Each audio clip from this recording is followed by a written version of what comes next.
we are today, the fifth week of our soil and nutrition conference, the 12th soil and nutrition conference. I'm here in Somerset in England with Charles Dowding in person. This is wonderful. We've been able to walk around his farm here today. Welcome everyone. This is as you all know, this is our theme this year is reNaturing ourselves, and we have a really exciting topic this week, which is going into the deeper energetic aspects of working with the land. Charles is famous for no-dig gardening. I think he's probably our most famous presenter, if you go by, what did you say, 750,000 YouTube followers? Yeah. 15 published books. He's really out there, but recently, and now in his in his wisdom, starting to talk publicly about the things he does on the more subtle planes, and working with the land in that way as well, not just the physical plane stuff, but the subtle energies. So it's a topic I always bring up when I'm speaking and teaching courses as much as I can. And to find someone else who's out there, and he just wrote a book about it, a small book, but definitely a book. So I saw that and I said, okay, that's all I need. You're on stage, Charles. So I'm gonna step out of the frame here while he presents. He's got a bunch of beautiful slides, and then when he's done with that, we'll come and we'll have a conversation for an hour. As usual, as you can see, Sean is just posting in the chat. Please feel free to engage each other on the chat box, and questions you'd like Charles to engage, those belong in the Q&A. All right. I'm going to hand it over to you, and thank you very much, and welcome. Thank you, Dan. To our stage, as I say, in your house. Yes. Okay. It's a pleasure. Right, I'll come in the middle here, and you can see me a bit better, and I'll share my screen, which will be PowerPoint presentation about no dig. A lot of it is about no dig at the beginning, and then I'm going to cover more energy topics. I'm never sure what word to use to describe that. Sometimes I call it just powering up. So, excuse me, I've got a bit of a sore throat. So let's go. And background to what I'm doing, it's market gardening with no-dig method, homemakers since the beginning, which I arrived here 2012. I've had a bit of a kind of up and down life and moving around, and this is my fourth market garden, the smallest and the most compact and the most intensive, I would say the most efficient as well. Incredible abundance, and I'm much helped by a good team of people. Adam in the middle, he's the full-time gardener, and then I have other gardeners helping at different times of the year. Social media manager, Nicola, my PA, Julie, who packs books, and Anna, who does a website and books. And then this is what I'm aiming for at the market garden. I'm selling a lot of produce through the year to pubs and local shops, all within about 4 miles or so. This is homemakers soil, so you know how this is all growing, or the background to it. So the soil is, some would call it clay. It's actually what I'm holding in the right-hand photo in my right hand looks like clay, but it's actually got little bits of stone in, which makes for an interesting result like this. So we made a pond and we puddled the clay. That was done by my son, who ironically has 2 big diggers and lots of tractors. He's into farm work. And anyway, he did a great job of that.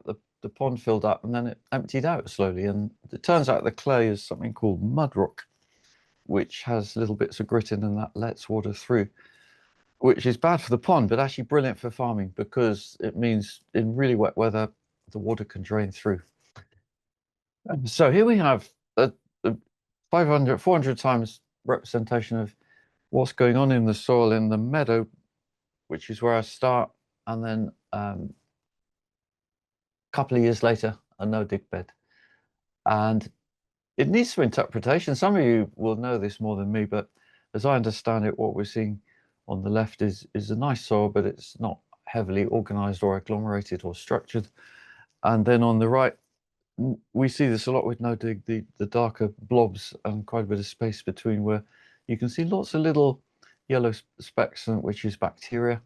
And it's a structured soil with air and water can pass between, where the structures are the fertility, where the roots can explore, and also where you've got mycelia.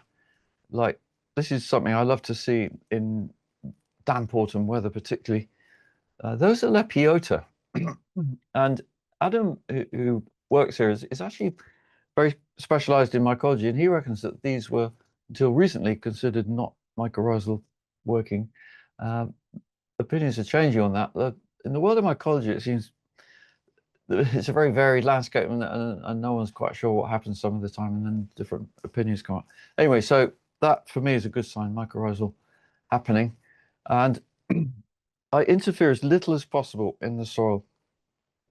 But if I do, these are the tools I'd use. So the spade would be like for planting trees or clearing brambles, first stage of no dig.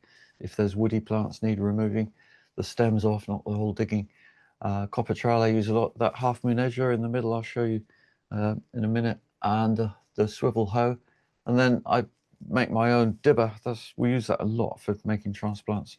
So the copper's good for non-interference, based on the work of Schauberger. These wheelbarrows are my two go-to for moving stuff around. It's very non-motorized, except for a lawnmower and a chainsaw occasionally, and an electric hedge trimmer. And that is my main output from the garden. So salad leaves is a big part of my sale. And I put at the top there the amount we've sold in the first 7 months of this year. Or is it 8 now? 3, yeah, God, it's even longer actually, 9 months of the year. It's a respectable total. It's not a fortune. And in my case, it pretty much covers Adam's wages. But if you were market gardening and you wanted to earn a living, it is hard work. It's possible. I think particularly if you're a couple. So this is looking at homemakers through the seasons a bit. We have February on the left, and only about 6 weeks later, late March on the right. And you see the difference. The beds start off quite empty. I know it's often said that you should have living roots in the soil 12 months of the year. I actually don't agree with that, because for vegetable growing, it's a broad statement, but for intensive vegetable growing, you need, certainly in this climate, you need clear ground for sowing and planting into with no roots or leaf cover. But the soil is not bare. It's always mulched with compost on top, bit of wood chip in the pathway. And in this damp climate, that results in few slugs, not many slugs, so that plantings succeed. That's got to happen. If your plantings don't succeed, if they get eaten by slugs, you may as well pack up and go home. So over the years, I've honed it to this point where I know that maybe 98% of my plantings are going to grow. There's always a few that don't, and that's fine, because you need a few pests to provide food for predators.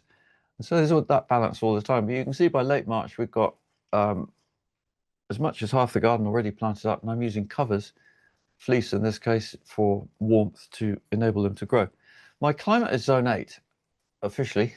It's more like zone 8 in winter and then zone 5 in summer, because we're temperate, 51 degrees north. Doesn't get very hot in the summer, but nor does it get too cold in the winter, because of being close to the Atlantic Ocean.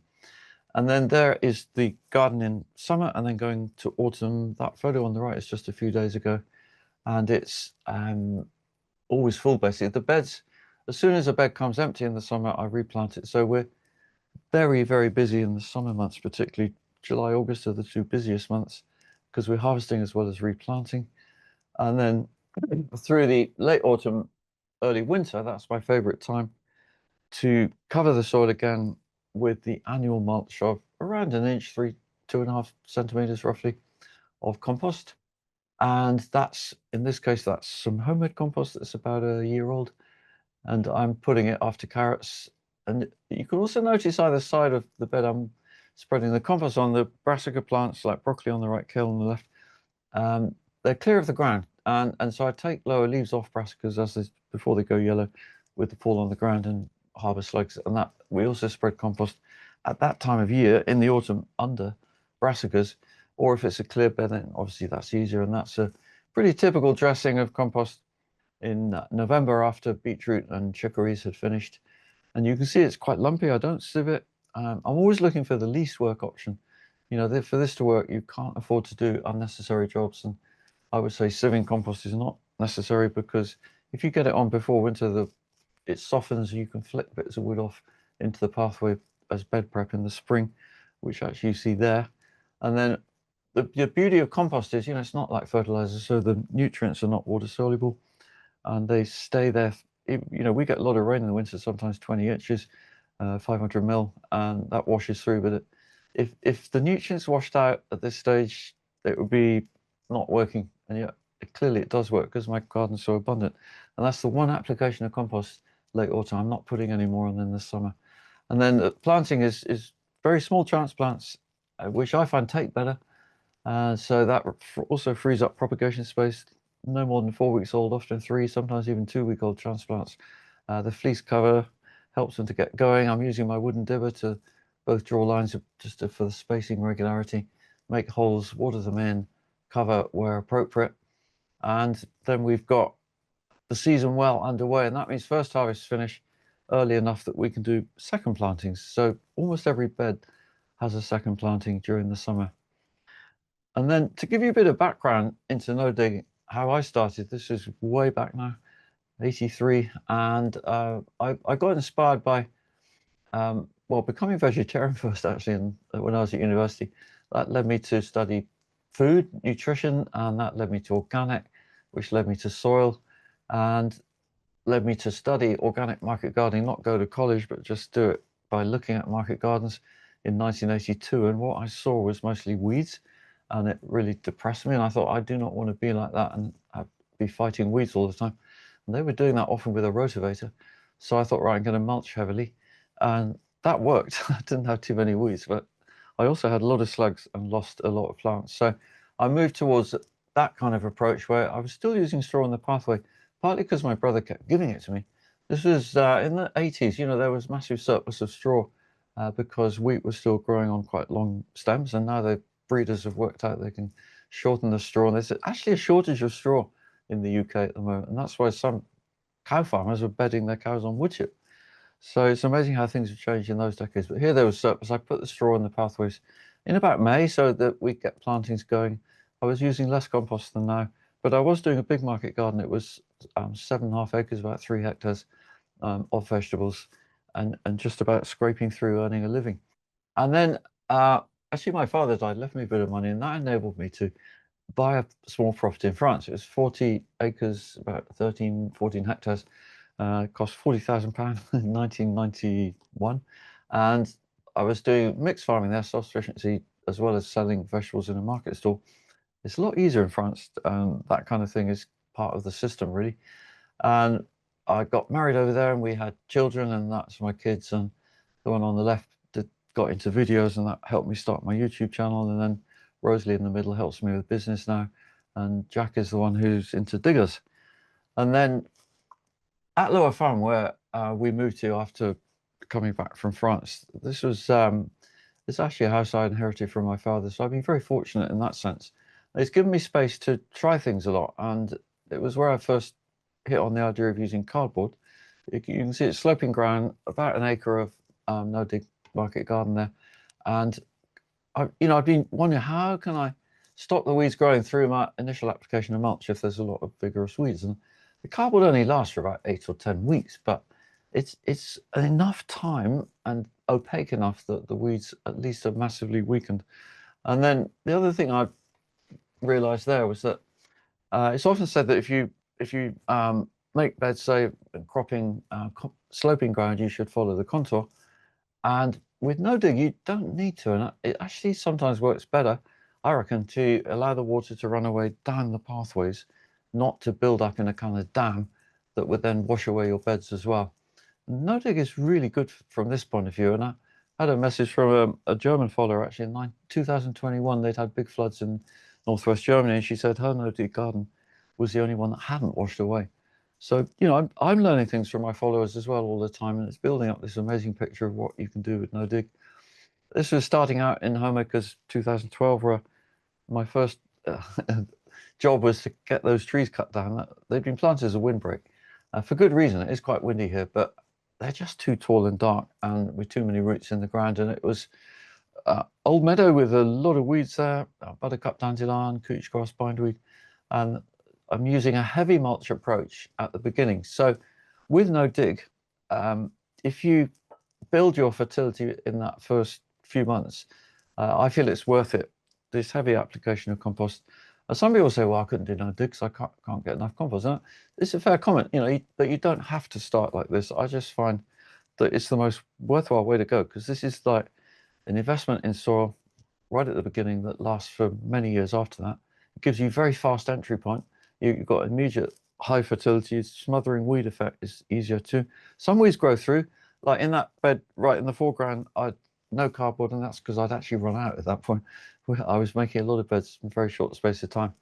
And that meant I did need to do some more weeding, particularly thistles came through, but regular hand weeding, and they're gone. You know, the weeds are not invincible. These perennial weeds that when you leave the soil alone, I find that actually easier to get rid of completely, like couch grass within a year, bindweed within 2 years. And here's what it looked like 4 months later. So you can see it's pretty quickly turning into a very abundant market garden. And I'm using the cardboard in the pathways disappears after a while, but occasionally I'll top it up with fresh cardboard if there's perennial weeds. That is the quickest way to kind of control them in that first few months, not in any year subsequently. So sometimes I notice on social media it's assumed that with no dig you use cardboard every year. No, I've never said that. I don't recommend it. But you know how it's sometimes messages get confused, and that's one that's a bit out there. But the cardboard is just about suppression of initial inherited weeds. And once you've got them under control, and with sometimes follow up with a trowel, then you can start to have fun, because you haven't got to worry about doing any more cardboard or heavy mulching from that point onwards. And here I've got, that's first 6 months of Homemakers, actually September, and you can still see wooden sides. They're temporary wooden sides, which just to retain the compost at the beginning. And then I take them up within a few months. Always when I lift planks like that or bits of wood, there's slugs underneath. It's our number one issue here, really, is slugs. So that's one reason I don't want to keep them too long. They give a hiding place for slugs, which can then eat the plantings. And then I'm strict about edges, so I wouldn't keep an edge like you see on the left there, where the beds go right up to the grass and weeds. It's too tempting and easy for them to spread back in.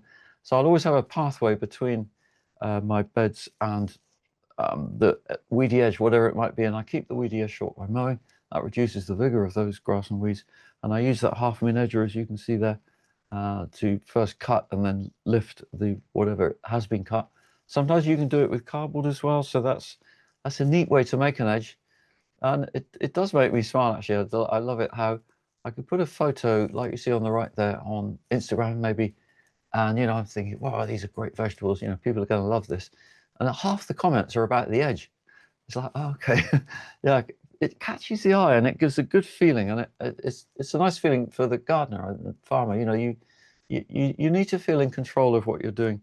That opens new doors to what you can do going forwards. And the thing I love about this photo is how it illustrates the incredible leaf cover you can get through quite a bit of the season. Obviously not in March and April when you're starting out. You've got to have the bare ground then.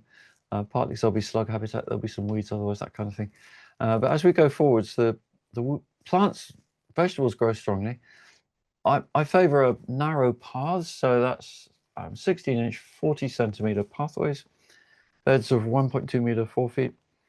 And that's an efficient use of space. 3/4 of the area is cropped. But the narrow pathways mean that you can see how quite a few of them are actually covered by leaves. That means more efficient photosynthesis, more efficient use of the sun's energy, which is what powers growth. You know, how does growth happen? It's through plant leaves taking the light of the sun and turning it into carbon in the plant, releasing oxygen. That's good for all of us.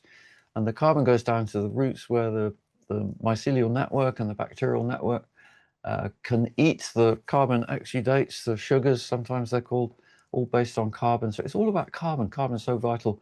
Having enough CO2 is actually really good in the atmosphere, get more growth. But sunlight means that a lot of that is happening when you've got leaves to receive it.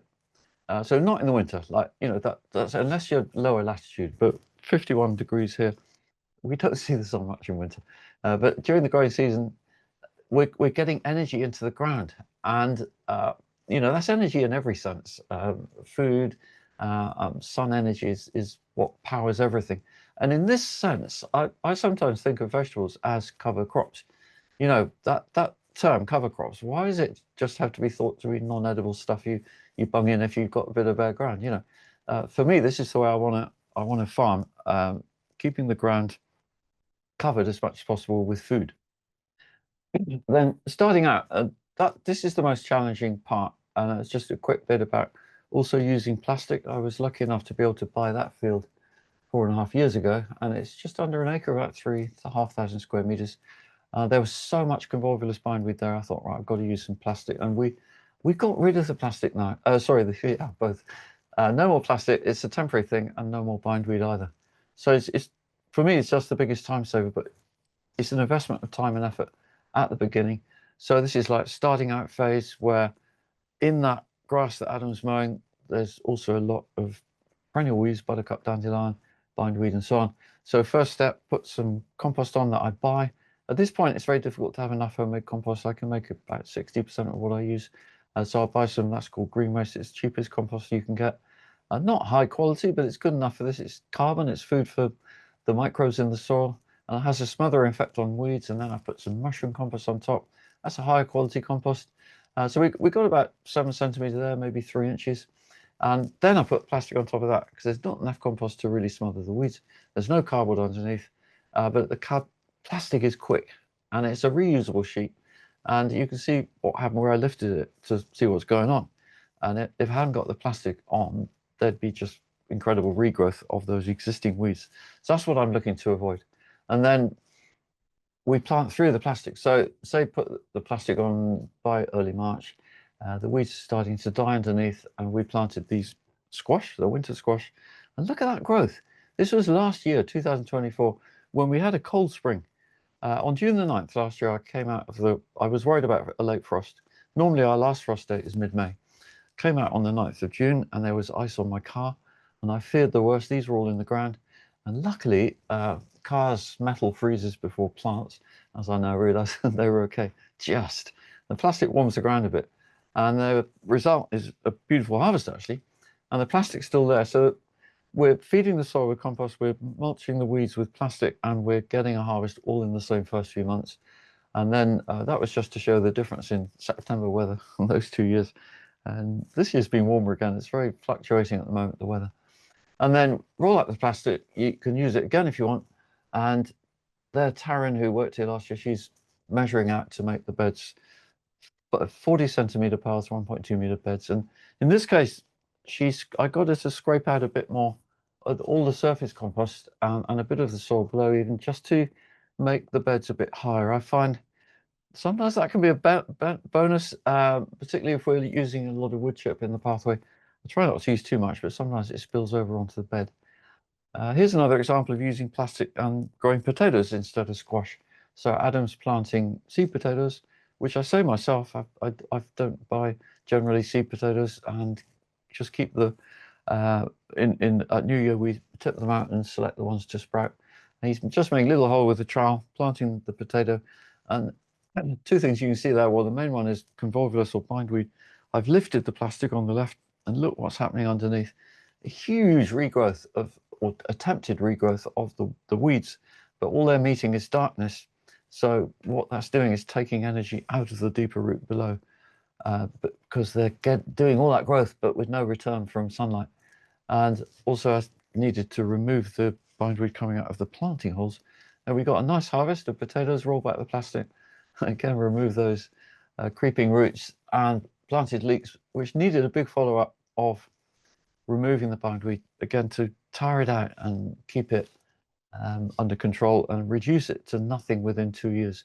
And using that method precisely, where I use my copper. I call it copper. It's strictly speaking bronze, 5% tin. But it means there's very little breaking of the soil capillarity. This is one of the things Victor Schauberger, who invented them, found out. That links a lot, I would say, to also the energies approach and respecting the soil as much as possible. Because copper doesn't rust as well, it slides in with minimum disturbance, and then those roots go on the compost heap. So I don't know how it is in the rest of the world, but in the UK, gardeners in particular are totally paranoid about they wouldn't do that, and they've been told they shouldn't. Yeah, there's tons of confusing information out there. No wonder people wonder and scratch their heads sometimes. So I'm always trying to or wanting to show, how easy it can be. You haven't got all of these weeds can go in the compost heap. You haven't got to dry them first, or people come up with tons of unnecessary jobs that they've been told to do. It's all a time waster, really. I think it's about keeping people occupied so they don't realize what's going on in every other way. I'm just looking to educate people and show them how no-dig is so beneficial, like this trial here. So I've got 2 beds side by side, same dimensions, same amount of compost for each bed, the same plantings go in it. And this is how I started out actually digging. So one bed I dig every year, and in this case I'm turning over the sod onto compost that I put in the trench. That's the first year on the left, 2012 actually, and on the right is something like the 10th year, and it's a lot easier by then. The soil has become quite nice actually, thanks to all the application of compost. It's quite nice for digging. I hate to say that, and not that I want to, and it's certainly not beneficial, as you'll see in a minute. But next to it we have a no-dig bed which receives the same amount of compost. So this is the important point. Everything, is it a scientific trial? It's as scientific as I can make it. I think the only way it's not pure science is that it's not replicated double-blind random beds around the garden in case of different soil in this one. But it's giving some very interesting and strong indications. So that's what I would say. It's giving indications. And it's a chance to learn, to compare. So you can see we're doing even planting in December in these 2 beds side by side. So broad beans or fava beans in each bed popped in first week of December. They grow slowly through the winter. It's not to get a harvest of beans, it's to get the bean tops, but it's also just to see if it makes a difference or help.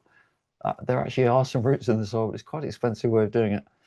And then we cut them off at ground level to leave the roots in early March, and then do the first planting of the year around the middle of March every year. So that's seeds that have been germinated from the middle of February, and they're ready to go in as small transplants middle of March. And that photo on the left is the 4th of April. So that's around 18 days after the plants went in the ground. And on the right, you can see the amazing rapid growth by June. And then harvest, I wrote at the top there, that's actually what we got this year. So 53 kilos from the dig bed, 56 from no dig, which is a smaller difference than actually normal, but it's always in favor of no dig. I've not had a year when the dug bed, for all that extra work of digging, has actually given more harvest. And I was talking about this with Dan earlier actually, and saying how you can see there the kale plants in the no dig bed on the right look smaller. And in fact, they are smaller, and that's partly because of the squash plants on the right feeding into the no dig bed. It's a bit unfortunate. I hadn't had that happen to me before. But it's, well, I don't know how that's going to pan out. But what I'm noticing is that even from the smaller kale plants in the no dig bed, we're getting almost the same amount of leaf. And the leaves look smaller, but they're actually heavier and denser. So, this is where these trials, for me, have been so illuminating. I'm finding out things I wouldn't have thought or imagined. The bar chart shows you how the no dig is consistently ahead, and also shows you weather year to year. Both totals go up and down according to the prevailing weather conditions. 2017 was probably the most perfect growing year here, as you can see there, and then the divergence of those patterns. A lot of this information is on my website if you want to have a closer look. So I'm not going to dwell on the details too much, just to give you an idea. And again, that was a microscope picture back in 2019, dig on the left, no dig on the right. And you can see that lovely structure agglomeration. And I did mention in the writing at the top there, the interesting, I had no idea that what the result would be. This guy said, I'll test your carbon. He's doing a PhD in soil last year. So after 12 years of running this trial, 14% carbon in the dug soil and 18% in the no dig. from the same amount of organic matter added every year. So the tilling, digging has lost 4% of its carbon. Yeah, for me, that's like, that should be shouted from the rooftops. That's so significant. If, you know, if we can find a way, and I acknowledge it's not as easy in a farm context of big fields as it is for a garden context, I would say those two things need to be clearly highlighted. It's, you know, this is intensive gardening, market gardening. It's not the same as large scale farming in terms of what you can do, but the principles are very similar, and no-till is amazing for what it can bring you in a context of food produced. So here's another trial where 3 strips side by side, and there's 6 beds in each. Strip 1 on the left in each photo, we put a fork in the soil once a year, like broad forking, so to about 25 centimeters, maybe 10 inches, and use it to loosen the soil without inversion. Compost on top. So it's different to the dig and no dig, where I'm putting compost in a trench and digging. And so, you know, maybe it doesn't have so much effect. We'll see. And that's this year. On the right, what photo is that? Yeah, that's a very recent photo where it's looking a bit empty because we've actually taken a lot of harvest. And the beds in the middle actually show you what I do if I don't want to grow any more vegetables and there's enough time to grow a cover crop. I sowed mustard seed, and that's there. Sonapis arbor, it's a very fast growing brassica, and the beauty of it for no-dig is it's killed by frost. So, you know, I'll do cover cropping where I don't need to grow vegetables. Otherwise, I want to keep the ground covered one way or the other right the way through until basically November. This is something I noticed this year. Just by chance, we were planting lettuce in late June after a very dry spring, and needing to pre-water the beds. But before that, I saw this in the no-dig bed on the left, much less cracking than the forked bed on the right. So you can pretty much see where we put the fork in, and those cracks have followed that. You know, in other words, that shows that breaking of the structure is still there. And I'm absolutely not a fan of forking the soil. I don't understand how anyone could use the term no-dig if they're broad forking. I think there's a debate to be had there, because I know that quite a few people do broad fork. And then we got charts results now for 10 years of doing this, and the fork strip 1 is over those 10 years yielding 7% less. So again, it's another job that you don't need to do, and you'll get more by just being no-dig and leaving nature to do it, as long as you feed the microorganisms, so the compost on top. And you can see there on the right, the last year the difference was less. This year it's much more. So that's where it's good to do these trials over several years, evens out these disparities. And there's one more thing I'm trialing in this trial, because it's suitable with these very demarcated beds. They're 2 meters by 1.2, that's like 6.5 feet by 4 feet. And different compost on each bed of strip 3, which are all animal manures. And as a result of running out of cow manure 3 years ago, Adam wanted to spread something, and we both looked at each other, and he said, well, there is the toilet compost. I thought, well, yeah, okay, why not? I've been keeping it for more ornamental use, and, you know, thinking like we've always been told you shouldn't use it on food crops, pathogens, blah, blah, blah. I don't agree with that anymore. I'm really fascinated to also see these results. I mean, look at that result in the first year of using it. We got double the amount of squash harvest, just some vigor that it gives to crops. And that's what it looks like when we scoop it out of it's just a shed in the garden where there are 2 seats for the poo. One is in current use, the other one is last year's maturing for another 12 months until Christmas. And that's when we were scooping it out here. And that's wheelbarrow full. I can assure you, I can't give that solid information on a PowerPoint, but there's no smell. It just smells of compost. And all we get from a year of contributing is 2 wheelbarrows. That's the disappointing bit. But it's so powerful, and that's where we put it last December on those 2 beds, which you can see are much lighter in color, which is because after going to the loo each time, just scatter a little bit of wood shavings or sawdust on top. So it gives you the carbon nitrogen balance for the composting process, and that beautiful compost. And this year, look at this result. So that was very recent. That's less than a month ago. The crown prince squash, 2 plants in each bed, planted at the same time on the 8th of May in between turnips, actually. Turnips was the first harvest. And when I gathered the squash to harvest them and take this photo, I just mind blowing. I put the totals at the top. And the forked bed, again, look at the difference there. The forking has not helped. 16.5 kilo compared to 26 kilo no dig, 55 for the toilet compost. So food for thought.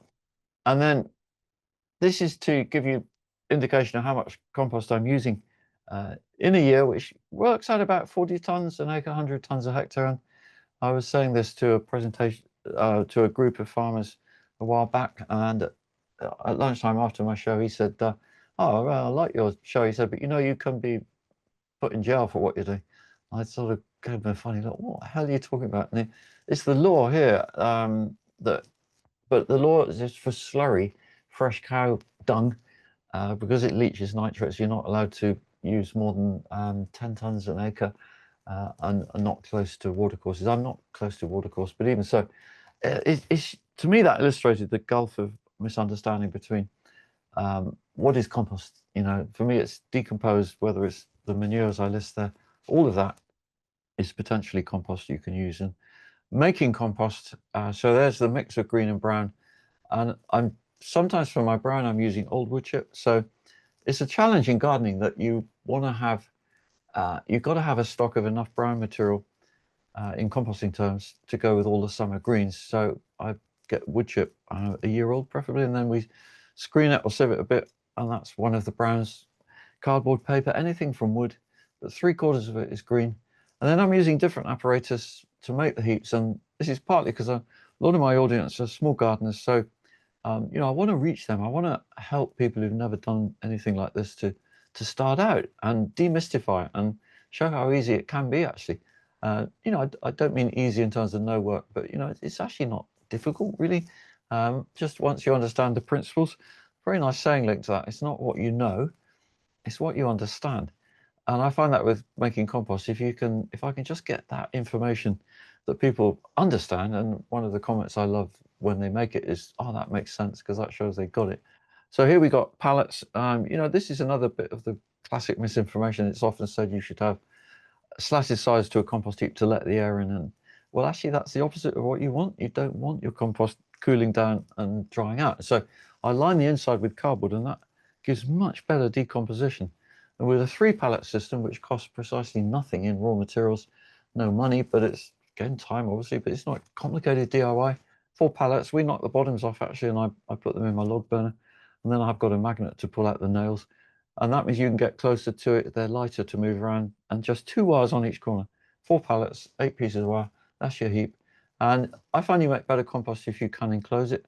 But I know some people make windrows. Fair enough. You know, it's like nothing has a precise best way in every situation, but this works well for many smaller gardens. I say, and you only ever fill the pallet on either end. You don't fill the middle one because the middle one receives the compost from either side. And if I just go back, you can also see on the right of the right-hand photo, corrugated iron on top of bays 2 and 3. And that's because I want to keep the rain out of them at that stage. The mature or maturing compost, the one bay I keep open is the one that we're continually adding to.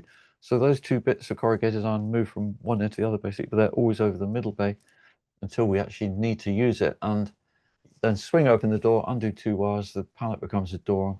You can access that beautiful stuff, and it's not perfect. That's the point I'm always making about compost, because people ask me, "Well, when is it ready?" And you know, well, how do you define ready? For me, it's about it's soft and dark enough that you can fork it and move it, preferably in not too many long bits, but it's not perfectly decomposed. And I actually think that's better.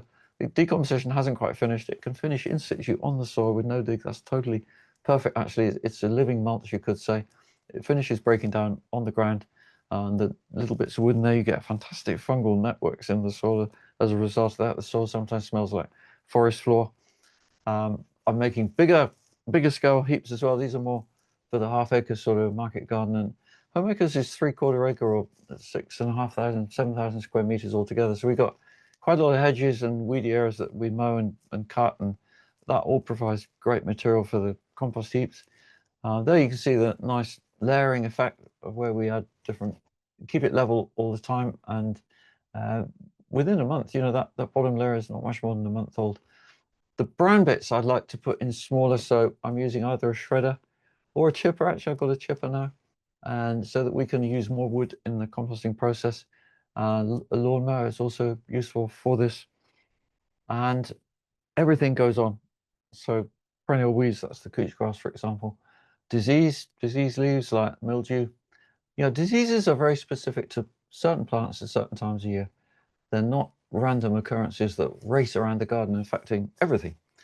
And that is very analogous to diseases affecting us human beings. The misunderstandings that are out there, because health and disease, disease in particular, as it's explained in contemporary terms, is based on Louis Pasteur's viewpoint of the body as an isolated organism that needs to protect itself, in inverted commas, against germs, in inverted commas, so bacteria, virus, and so on. It turns out our body's full of that stuff anyway, like bacteria. And that was the alternative viewpoint by Antoine Deschamps, late 19th century. And he said the body is actually a collection of microbes, and what we do is maintain our health. So he turned it the other way around to how Louis Pasteur was describing it, all about health, maintaining health. And that's what I want to do in the garden. So in this case, I'm not afraid to put diseased stuff on the compost heap because they're not going to randomly spread to everything else.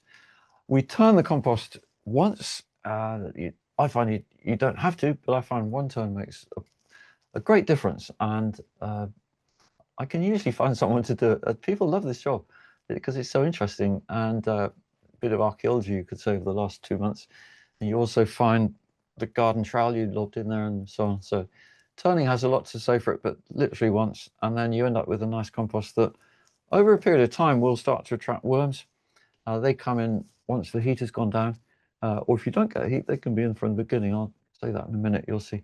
And there's Adam spreading some compost on a bed where we've already planted garlic. So this is something we do around this time of year, actually. First week of October is superb for planting garlic, particularly this year because there's a full moon on the 7th of October, which means the first 5 days of October are perfect in terms of where the moon is. And I'll say more about that towards the end.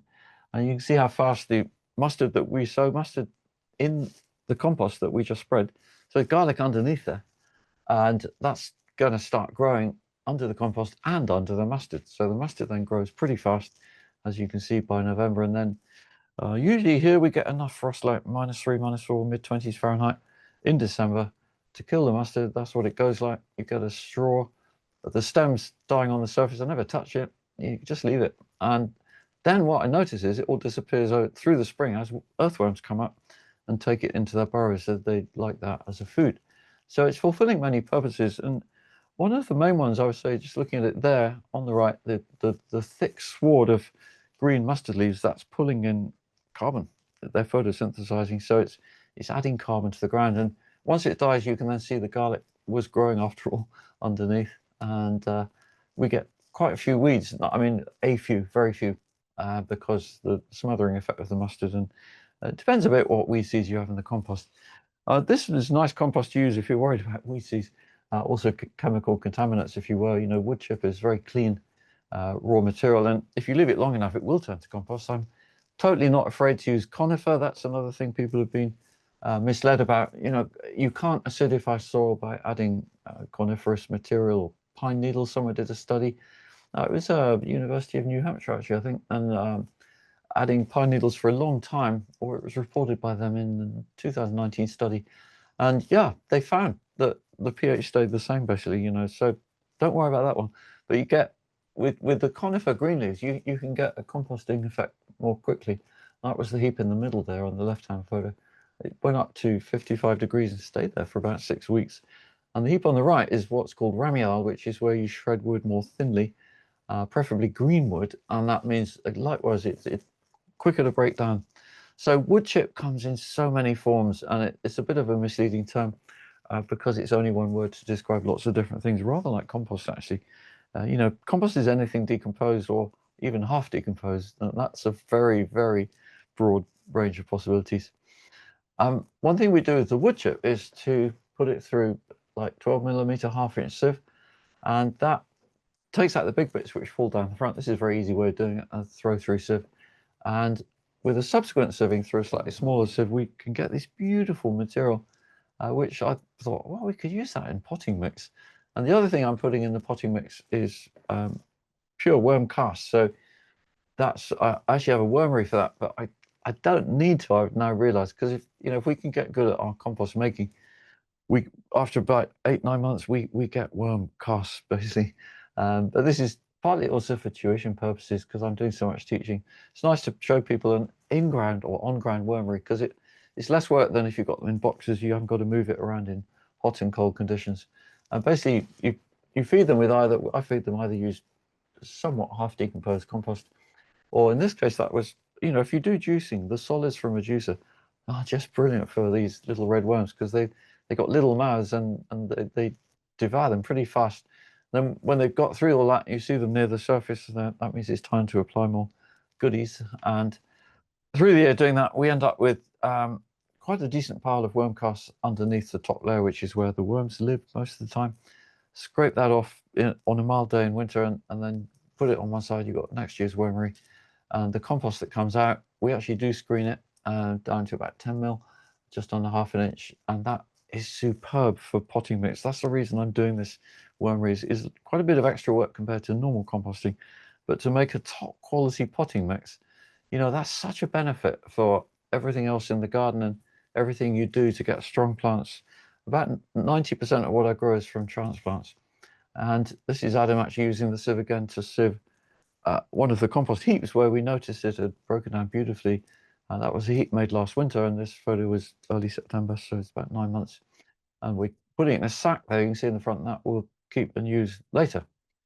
So building up a stock so we can do this. And the first time I used the worm cast, which was about 4 years ago, I was just so impressed with the extra growth, because where I bought, that's a proprietary potting mix, which I'd been very pleased with. It is actually worm cast, and I couldn't imagine anything better. And we did get even better, stronger plants, and it was using half the worm cast and half that old wood chip there. The wood chip gives it a bit more structure in the quite small cells. So these are trays I designed myself, because I got fed up with the ones that don't work very well, also fall apart when you use them sometimes. And I also designed them to have not much compost in them. They taper to the bottom. That means good drainage. You can't really waterlog those seedlings if you happen to overwater them, but there's still a big enough hole that you can pop the root ball out. But any kind of plastic is not breathing. So that's where the wood chip in the potting mix helps, because pure worm casts I found on their own can get a bit dense, and it's okay when the plants are bigger, but as small seedlings, they don't always like it, that structure. And then I'm sowing right the way through the year. So this is February on the left and summer on the right. The February sowings, I start around the middle of February. I find it's not worth sowing before that. There's a nice old saying, if you sow in January, you won't have to eat anything. So, just hold your horses there. Social media is misleading, because everyone always starts sowing way too early. Just ignore all that. And then I germinate in the house, and then I use a hotbed actually to bring things on from the first germination. It needs more warmth to germinate than to grow things on. So that's why I'll often do that in the house, and then put them on the hotbed. It's pretty warm there actually. Sometimes the heat drops a bit as the heap gets older. So it's fresh horse manure, preferably with straw. It's quicker, but you can do it with wood chip. Might need a bigger heap, and a pallet on top, and then the seedlings on top of that. And that on the left was this very early spring, so seeds sown like mid-February, and that photograph 4th of March, you can see how much is already happening.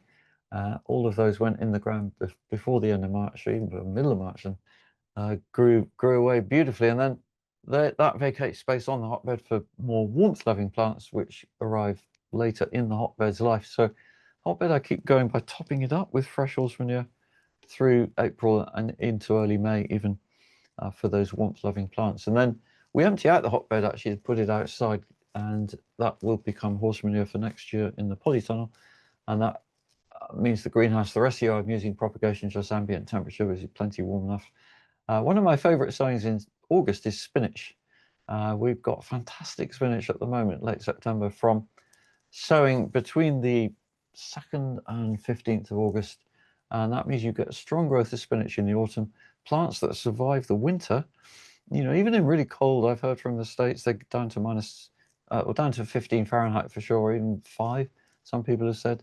So spinach is a real hardy plant, and then you get subsequent regrowth in the spring. So it's a banker for that. And then at the moment, it's pretty much what it looks like on the right now, because we're raising transplants for planting in the polytunnel through the winter to grow salad and leaves. Just a quick thing about how to get these plants in the ground. I'm using the wooden dibber, and don't be afraid to put long stems below ground level, because that makes them compact. You can see how low those plants are set in the ground. It works really well when you're then putting fleece right on top, which is good because it holds the warmth in. And those celery I planted there 1st of April this year grew into amazing plants from mid-June. We were harvesting into July. And then that same bed by mid-September, just 2 months later, is already growing those incredible brassicas. And again, I would put some of this down to the energy work, using water that's flowing through a magnetic field that structures it and improves its quality, makes it more available to plants. So these celery had a lot of water. They're the vegetable I water the most. Other vegetables I hardly water at all, like beetroot. So, with watering, it's about knowing which plants you need to water. And one golden rule, if you like, is to water in seedlings at transplant time. Helps them to establish, particularly in dry summer conditions. So the second plantings in summer actually often take a bit more time than the spring plantings, because we've got to pre-soak the beds a bit and then water them afterwards. And it's worth it though, because the regrowth, the subsequent growth, is so fast, as you can see there. It's only a 2 or 3 weeks later you've got a harvest of rocket in this case. And then this was in mid-July, where we already had a fantastic crop of beetroot, but they sucked all the moisture out. So this is one way of watering. I'm doing all my watering by hand, and I don't like using automatic devices in terms of how much they waste water. But also hand watering you can really target the plants that need it, the soil that needs it, and get these wonderful results. And that's cauliflower from the 15th of July, and just 7 weeks later, we'll be picking those ones soon. So 2 options for watering by hand: cans or hose. And for the cans, I do actually fill my water butt with water from the hose, which actually I like, because possibly it's better quality than the rainwater. It's passed through that magnetic field. That's another debate to be had. There's a lot about water that can be explored. And this is multi-sowing. Some of you will know about this. It's just quick to show, if you don't, the incredible benefits of it. You need less propagation space, less compost per seedling, and how plants love it. And this relates to companionship.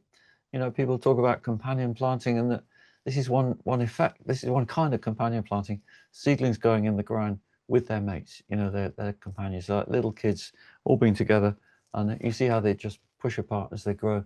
And I would say in the end, you get better growth than giving them too much space at the beginning.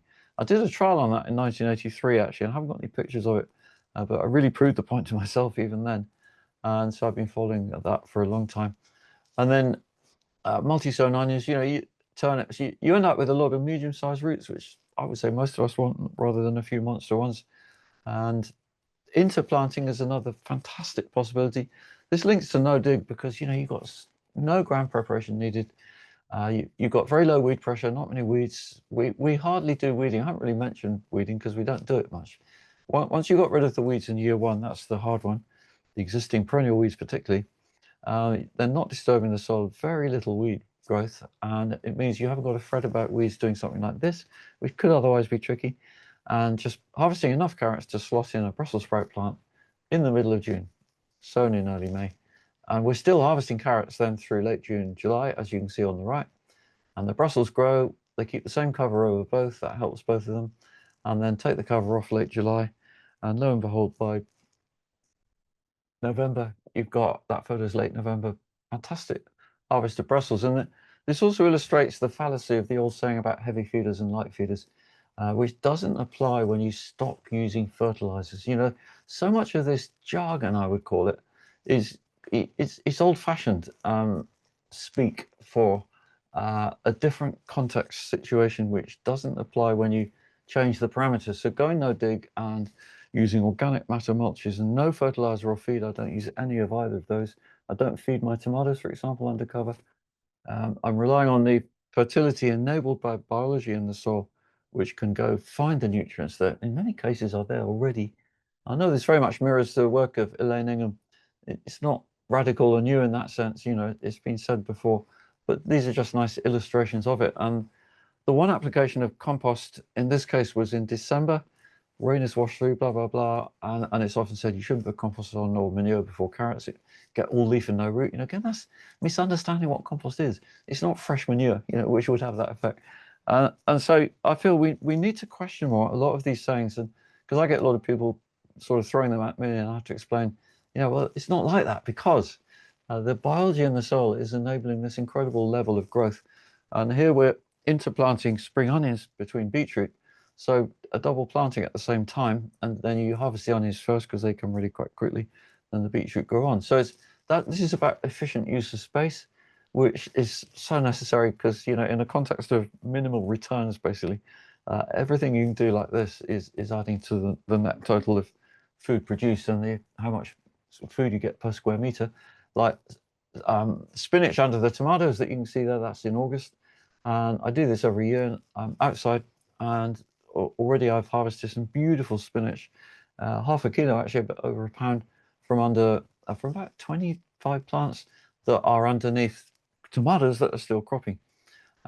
Carrots sown between lettuce on the right, and I've got one more of these, which is Savoy cabbage planted between onions in late July, and then you harvest the onions, and before you know it, you've got a crop of cabbage, you know, all in the same year.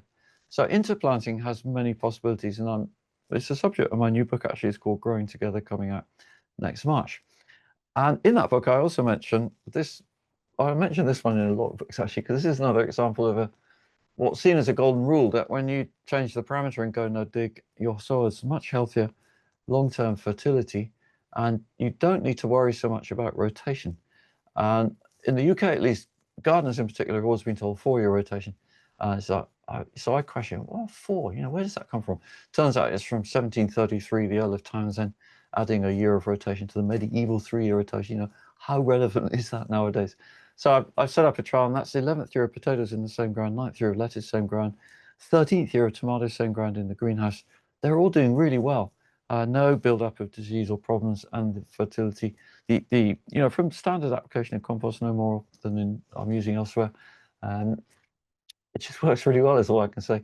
And sometimes people look at this one and say, well, how come you got no clubroot? And that's a common disease in British allotments where the soil has been knackered basically by regular digging, often more than once a year, lack of application of organic matter, which if you're digging in particular, you need to maintain the carbon, comes back to carbon. It's not being maintained, then you get diseases coming into the soil. So getting clear on all these things really helps you, I feel, to deal with comments that, you know, question it and understand what you're doing. When you understand something, it just everything flows. Using covers, I've mentioned a bit, you know, really helps in the spring. So I'm using covers very selectively and for short periods of time, often just to help plants get going or to protect them against insects. Like on the left there, it's onions protected against allium leaf miner. New pests for us. It's a problem. When new pests come in, you've got to learn how to adapt, and a fleece cover for 10 weeks did work there. I standardly cover brassicas in the summer because they get a lot of insect pressure. And after that, I actually use Bacillus thuringiensis as a spray every 18 days. It's a soil bacteria. It's allowed in organic stand. There's not much used for some reason. I find it very effective to make leaves indigestible to caterpillars. And again, using the covers there helped us to get a beautiful late crop of turnips. This is polytunnel where I'm using rapid cropping, winter cropping, double cropping a year and planting garlic between the winter salads. And you can see the garlic growing there in the spring. Then we spread annual application of compost once a year in May. In this case, that's some nice horse manure going on there. Planting tomatoes, cucumbers, harvesting the garlic in early June. Gets less rust under cover. And that's the tomatoes photo taken just 2 weeks ago. No feed, no fertilizer, just the compost. Marigolds underneath that reduces insect pressure a bit and looks nice as well. It's ground cover. We've had just an amazing harvest. Polytunnels I put in the hot side of the tunnel, melon, sorry, that works really well every year. Again, no rotation. And then just coming to this bit, which is always background to everything I do. So a lot of this is going on without me talking about it, because I find if I talk about it too much, it puts people off, and it's the last thing I want to do. But it's the bonus that all of us can use different ways of powering up. You know, that, for me, that's quite a nice phrase, I think, to use, that you're enabling the forces of nature that we don't see and can't measure. This is the nub of it. We can't measure them. When I say we, well, you know, science, technology, whatever, people. And because they can't measure them, they'll say, well, superstition, or there's no scientific proof. You know, I would say both of those conclusions are not really real conclusions, because actually it makes a difference. It's more about finding out how. It's a pity more work couldn't be done to find this out. But Victor Schauberger, who invented what are called copper tools, he was pretty strong on the diagnostic, and he would go and meditate beside bodies of water like lakes. And the way he phrased it was he let the water, the consciousness of water, enter his consciousness. You know, this is, hey man, this is real hippie stuff. But what he came up with as a result is extraordinary. And one thing was about how copper tools in soil, they don't break the soil capillarity. That enables water to be held better in the soil, not dissipated by passage, a particularly fast moving iron that's breaking into rust particles. You know, in his view, that was one of the worst things that can be done with soil. And that's what 99% of world agriculture is doing still. So, you know, we've got a long way to go to bring this kind of approach more into general use. And these magnets, when I talk about them in YouTube, I'm careful not to mention it too loudly or too often, because it really rubs people up. That, I don't know, it aggravates. If something goes against the way people understand the world, you could say, it kind of bugs them, because you're sort of going underneath and questioning something quite deep inside, which I think most people actually are happy as they are. It's fair enough if you are. But what I like to do, if possible, is to you know, get through that a bit and illustrate what you can do for easy. Like these magnets, they cost about £50, $65, say, each unit, and it's 2 hours of magnet. Installation time is half a second. You just jump, they cling to each other. The water then flows through a magnetic field. And what I'm finding in the polytunnel, where I got best evidence of its use, because outside we get rain as well, which obviously is not magnetized, the growth has been stronger than before. That's all I can say. We tried doing trials, and it's remarkably difficult because different people do the watering here. They've got to make sure they switch the water over between the 2 halves or whatever it is, and often it gets missed. So here we have also another beautiful demo of something that a lot of people do pay attention to. I'm happy about is moon. You know, phases of the moon or constellations the moon is passing through.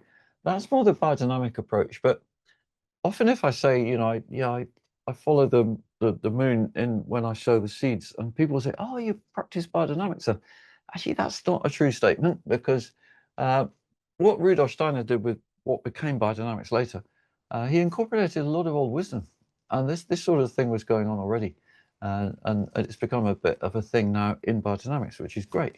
But it's not necessarily just pure biodynamic, you know, of itself. It's been around, and this is what's going on there. Well, it's sometimes hard to interpret, but I would say what you've got there is the light rings are either new or full moon. You know, you date it from the middle and work out that's current is current, and then going back full moon, full moon, full moon, and that's about 5 months since those beetroot were sown, for example.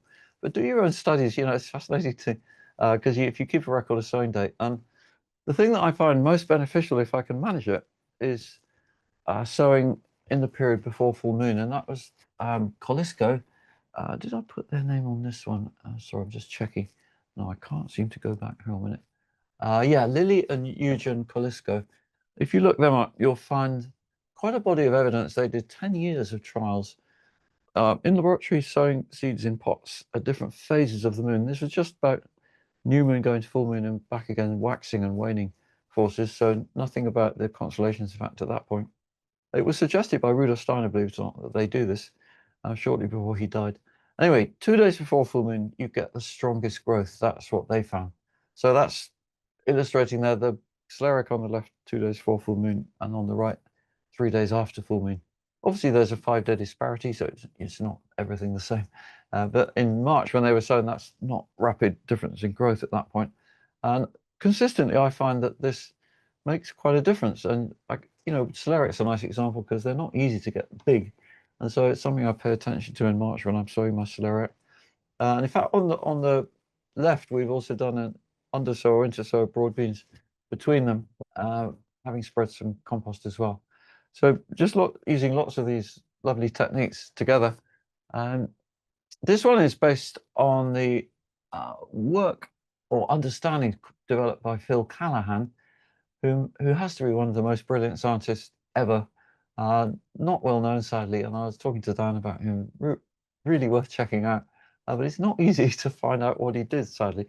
But he studies a lot the round towers of Ireland, and I've seen these round towers. I'm just going to flick forward a slide actually, because there, I'll come back in a minute. But that shows what they are. If you're driving through Ireland, you'll sometimes see these in odd places, like what is it doing there in the middle of a remote island, no habitation around? And Callahan discovered they more or less match the night sky constellation at winter solstice on Ireland. Ireland's a really powerful country. There's quite a sacred space, a lot going on there. Also, they slope in at 3 degrees. And the reason Callahan was interested in that because he was entomologist, and that's the antenna. One of his studies on antenna are receiving signals. So I think these towers are signal and pick our uppers and bringing energy. And we're doing other stuff, as you can see there. But what I put this one in because I've been following this for a long time, and that was my previous garden, 2011. You can just see it in the middle of the top right-hand window of the greenhouse, and it's made of carborundum sandpaper, which is an efficient way, paramagnetic, of attracting these energies and funneling them into the greenhouse plants below. It's something Callahan did. He did trials and he found that worked really well. His book, Ancient Mysteries, Modern Visions, if you can get hold of it, is well worth a read. And he talks a lot about these things. And the towers I'm using there are very unsophisticated. They don't slope at 3 degrees, unfortunately. It's just a clay land tray filled with basalt rock dust. Why that? Because it's paramagnetic. It means it's slightly magnetic, and that means it can channel down and up, probably, these magnetic and electric forces that are all above us. And I'm sure that's what these Irish round towers were about. And here's another way of creating a beneficial energy field, which was discovered by a guy called Tabraham, who was a dowser in Cornwall in the 1960s, 70s, 80s. And he noticed how the farmers down there in certain places were getting remarkably early daffodils for the London market. And they weren't shouting about it a lot, but they're doing it every year. And anyways, it's a bit of a long story. If you can get that on the internet, you can still download it as a PDF, I'm pretty sure. If you put in solar dowsing effect Abraham, and a PDF should come up. But basically what you do is put 5 sticks around your property or any space where you like to warm the soil, because that's what it does. And Abraham measured the soil temperature inside and outside one of these 5-sided shapes over a period of years, and it was consistent results, particularly when the sun is out. So sun is converting sun energy into extra heat, you could say. And I've just worked it out with homemakers. It's in regular shape, as you can see. That's enclosing as much of homemakers as I can with 5 sticks. And there's more to it than just 5 sticks. So people say, well, what does a stick need to be, blah, blah, blah. It can be anything, like bamboo, hazel, whatever you want. The important thing is what you think while you're putting them in the ground.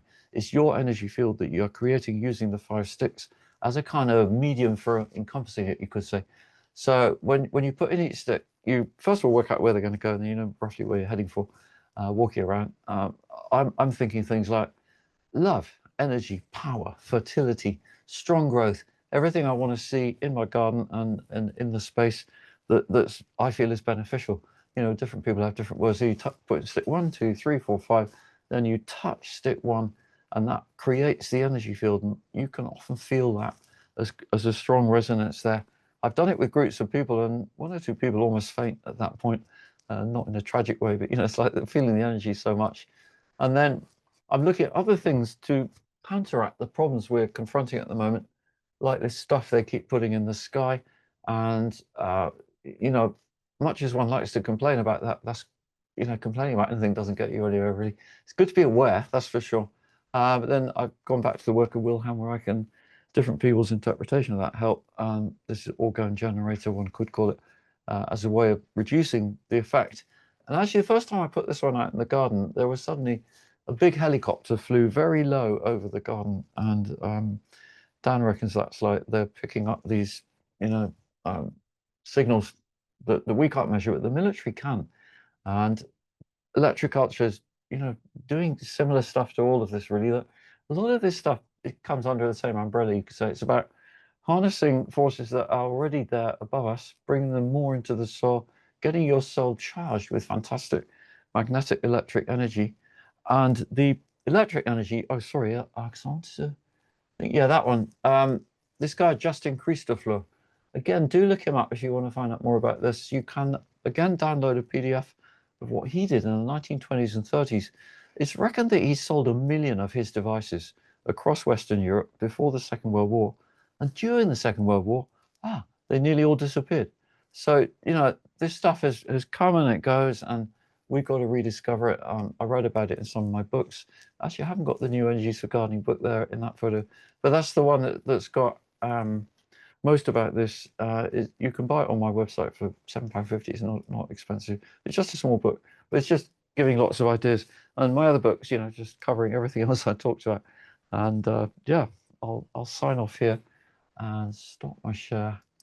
And then I think Dan's going to come back and join us. Don't remind me what I do here. Oh, is that it? We're done. I think I've stopped my share. You stop your share. Don't do this often enough. Hopefully you can see me. Maybe you go to see us. Full. Right, you've got your light on. Let's put this on. So yeah, it's turned dark while I was doing that. Yeah, it's, sunset has happened. It's dusky out. Thank you very much, Charles, for that beautiful presentation. It's my pleasure. Yes, yeah, thank you. Very pragmatic. I'm gonna put my Oh yeah, microphone. Your microphone's on. Yeah, okay. Mine on, so it's amplified. Yeah. So, wonderful to have you slip in at the end there. A lot of the things that I've been playing with and talking about, and I think are a big piece of this puzzle. I'm going to take my time of this 45 minutes we have left to talk about that specifically. I think certainly you have lots of practical information about how to very simply in a small garden produce an amazing amount of food. And brilliant. I was just out there. I tell everyone as a reportage, lots of absolutely beautiful, glossy, expansive plants all over his garden. It really is a magical place to walk. But a lot of people when they come here say, they've hardly left the road, and they say, "Oh God, there's a great energy here." Well, we're all wired to perceive these things, right? I mean, we have the capacity to sense. Do you feel stressed here, or do you feel at peace here, or do you feel calm? And absolutely, it's beautiful, it's calm, it's nourishing. It's a wonderful thing you're doing. I was just sitting in his I'm not sure what you call this, a sunroom or a you have a fancy word for it here in England. Conservatory. Conservatory, yes, a conservatory. Picking up little bits and bobs that were laying around, and I think you mentioned electroculture. Right. I think these would probably fit in that. In that, do you want to just sort of walk people through what are we looking at here, and what are the principles by which it works? Well, it's stick it up here. Having enough at the bottom that goes into the ground. I would say these could be a bit longer actually, because I like them to always be in moisture. And so this is more for in a pot or container. In soil, a small one like this. Well, actually, having said that, some people do find it makes a difference, but for me, I'd go for bigger.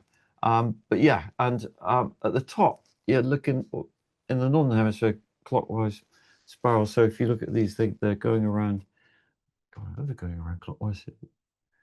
This is. I sometimes get confused even now. Yeah, that's clockwise.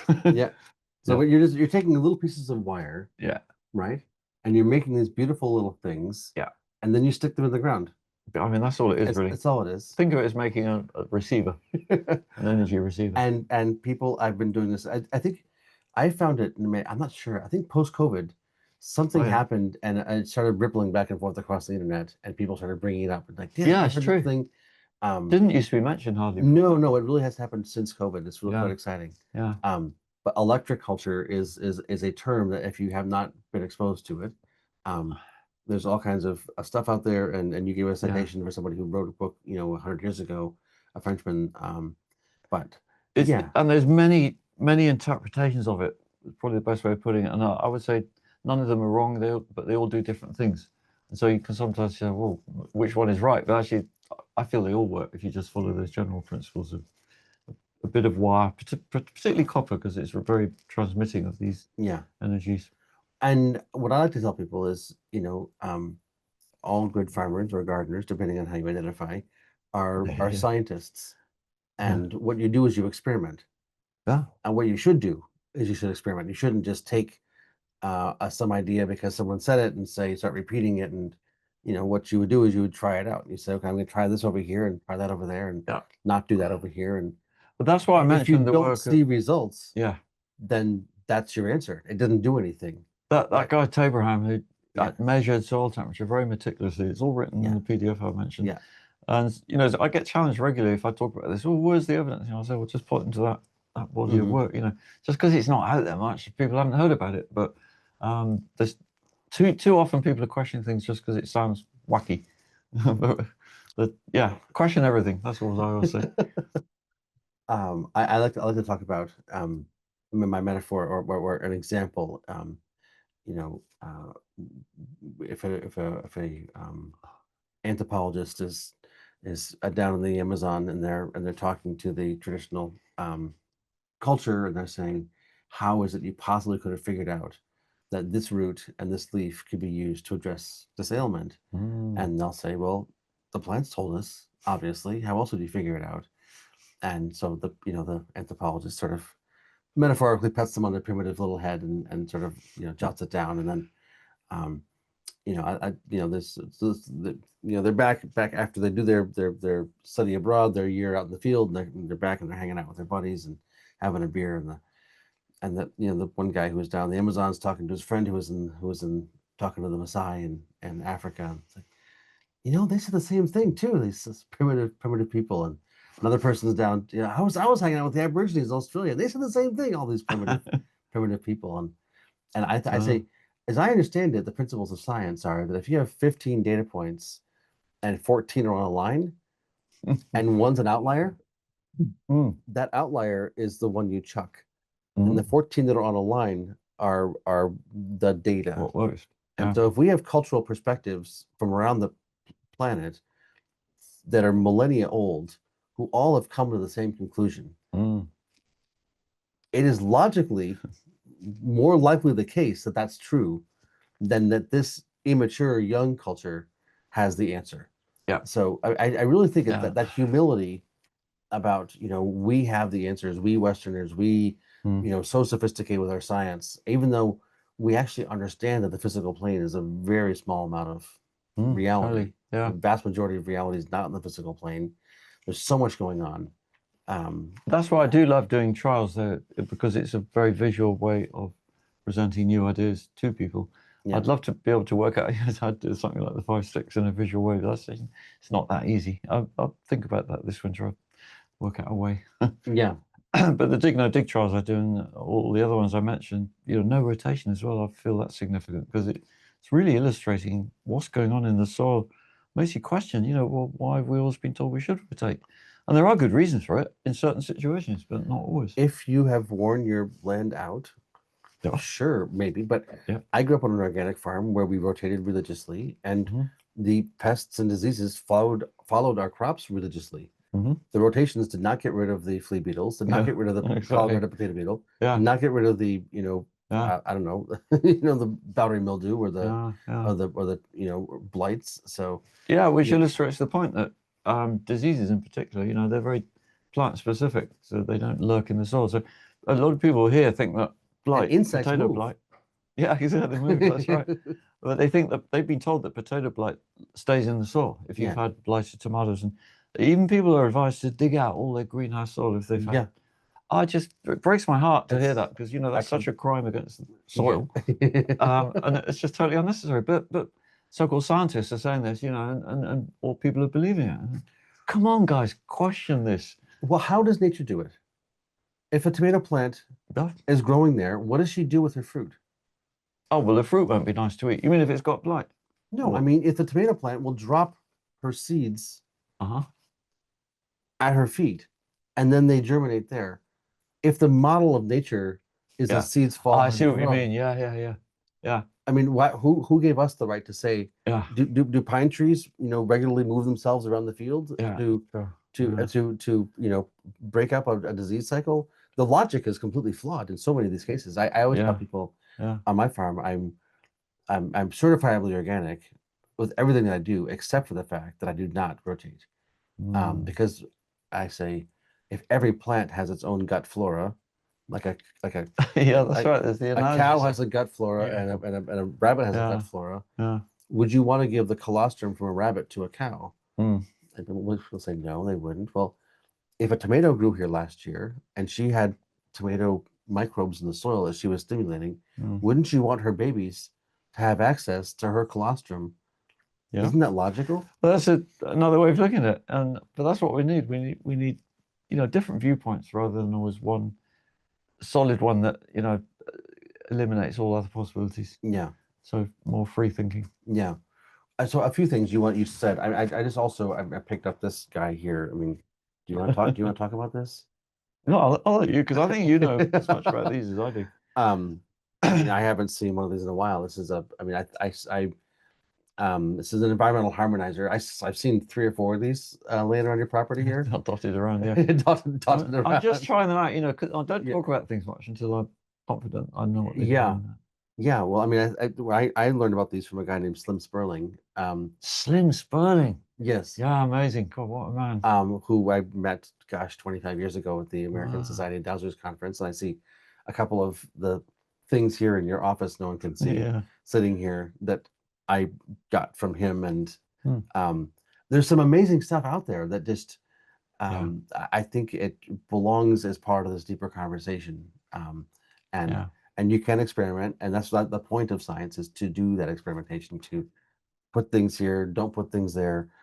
You talked about the water structuring with the magnets. I've built things like that with alternating. What, you made your own magnet devices to pass water through? Take little magnets. Yeah. And a PVC pipe, and you glue the north side to the PVC here, and then you glue the south side, and you glue the north side, and you glue the south side, and so you have it. As long as the water is flowing through the pipe. I mean, did you get that configuration from Slim Sperling, or just what? No, that was just. I mean, there's the principles are out there. Yeah. And how does it work? I mean, if you asked me to explain it, I feel like I would not be able to. But there's been good studies on this. But people have studied it, and they've seen. Yeah, and what they found looking at the water that's flowed through a magnet through a microscope is well, one thing is it turns calcium carbonate into a different form. It changes it from calcite, it's called, to aragonite. And calcite is the bit of calcium carbonate or form that sticks to pipes and clogs them up. Yeah. And aragonite flows with the water. So you're not taking anything out of the water, you're just changing its orientation, you could say. Yeah. And that's why these devices, I think, financially could be really interesting, because they're water softening as well as bringing energy. And I found, since putting a magnet on the pipe into my house, that my kettle descaled within 6 weeks. Yeah. It's like if you did that with a water softening device, it would cost you a load of money, chemicals and so on. And it's a big industry, water softening. So, they don't want people to know about this. I hate to say it. I love the fact that you're always about, it seems to be, well, calling out this baloney and understanding that a lot of things we've been taught actually track back to people selling us stuff.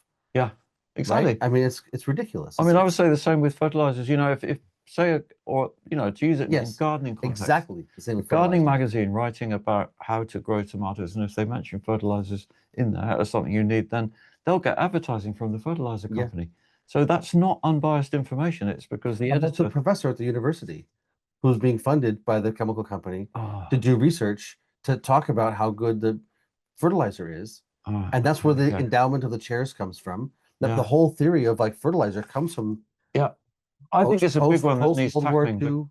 Because, traditionally with organic back in the 80s, the word was used was pesticides.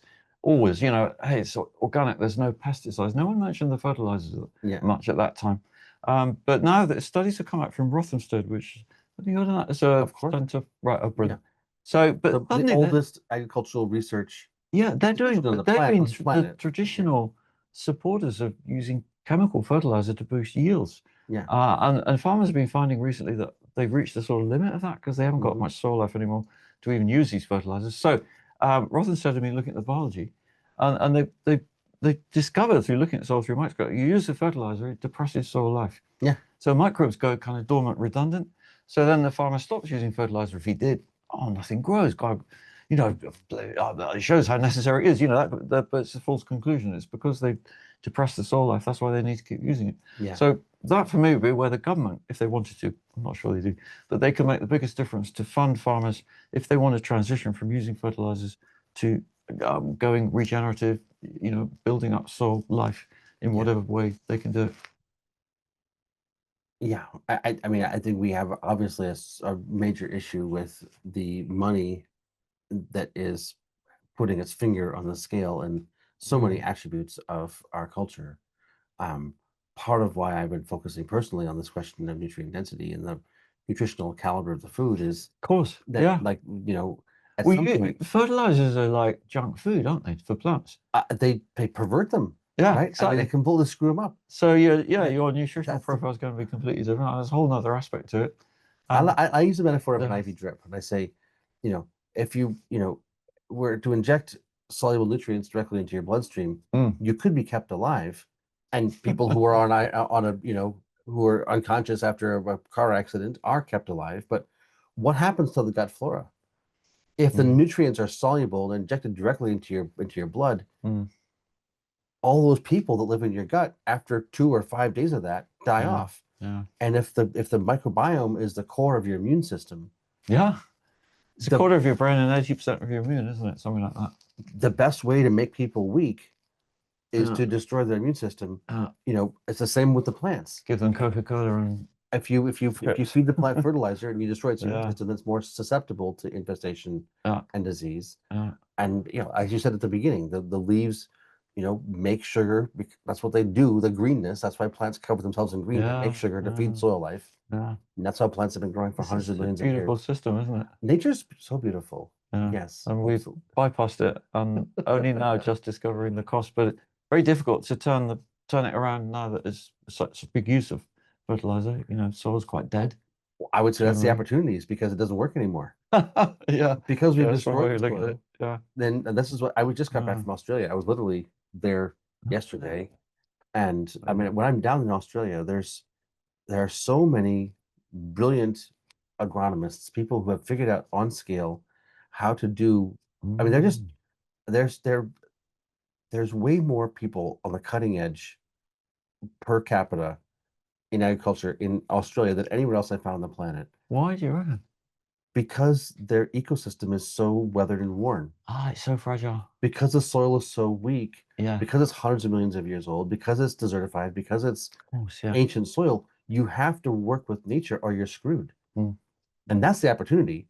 Is Yeah. it because the rest of us are actively destroying our soils? Yeah, we haven't We're reached getting to that that point point yet. where like, hey, it's the only way forward. Yeah. Yeah. So yeah, I'm excited. Like, Right. pump on the chemicals because like pretty soon they're not going to. I mean, they're already not working anymore. Yeah. And the opportunity then is to actually Yeah. engage in systemic healing. So But I always like to just clarify that difference between intensive horticulture, which is what I'm doing, and farming, which is more what you're describing there, I say, in Australia. Just for people to be clear that it's not the same thing. And what I'm doing, wouldn't work on hundreds of acres, just to be clear, because I do get asked that quite often. Well, it would work, but it wouldn't be economic. That's the I way to would put it. say it might require humans to be on the land as opposed Yeah, to being wage slaves living in cities. true. And I would say that's where we belong is on land.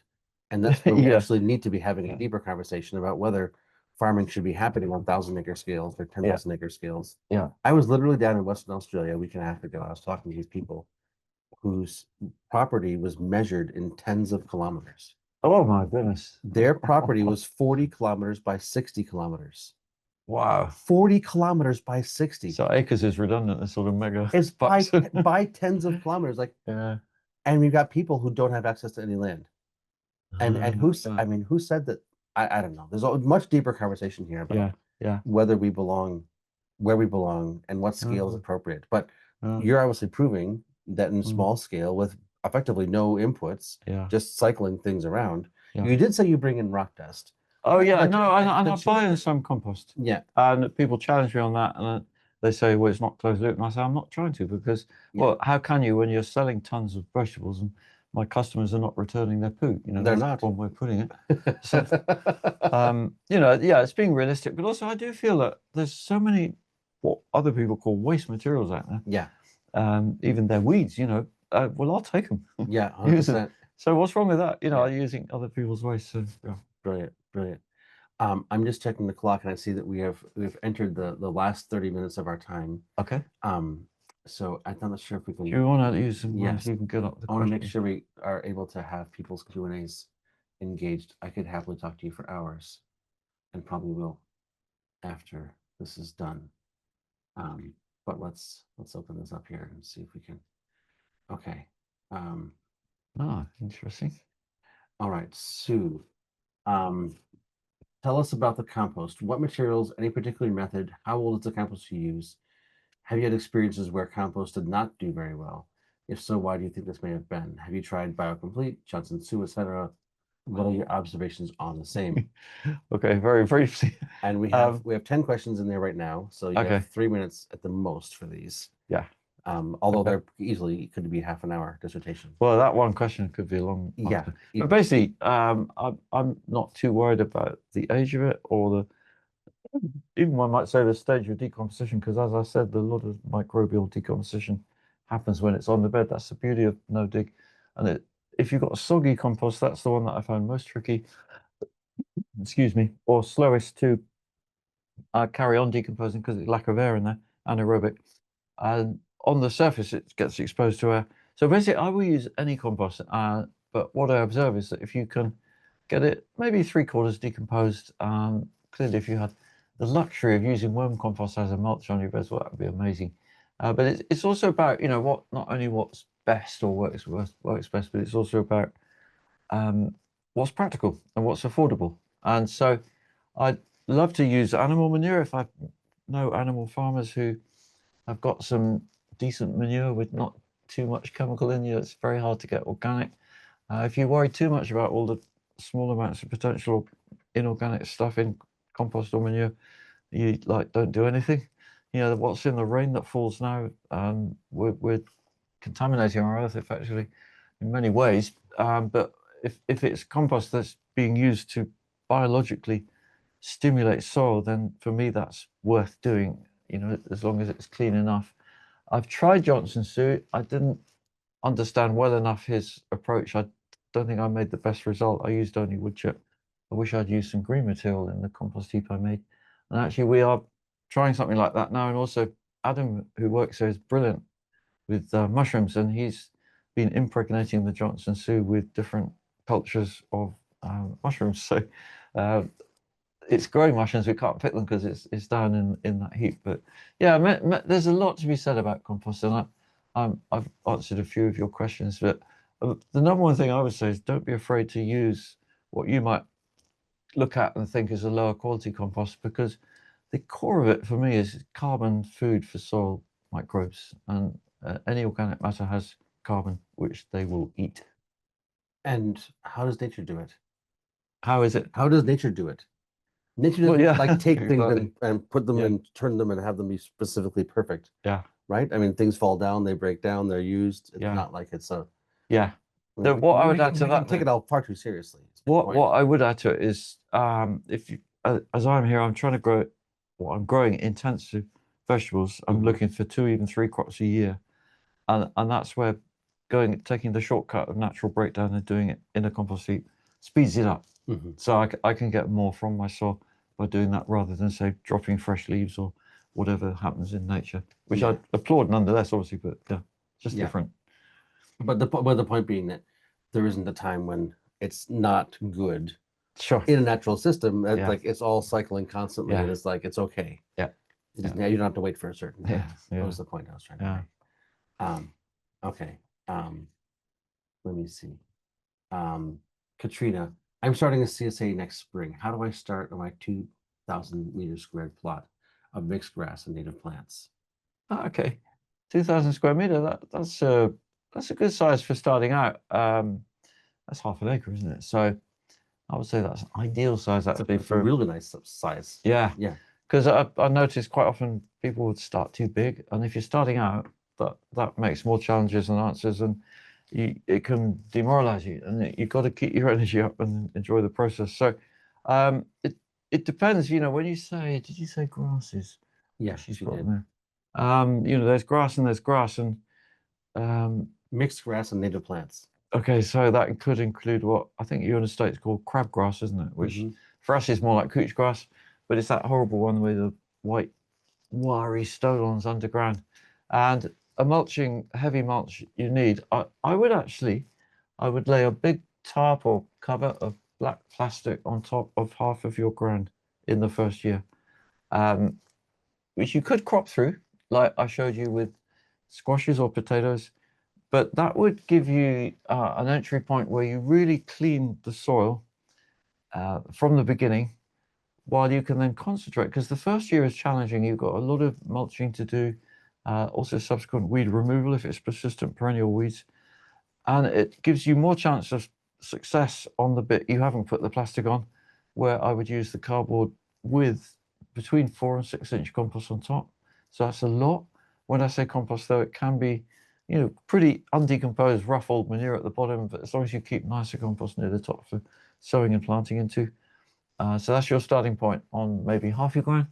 And make sure that you do your paths heavy mulch as well as, or enough mulch to suppress the weeds. So if you notice in my garden, everything's mulched at the beginning.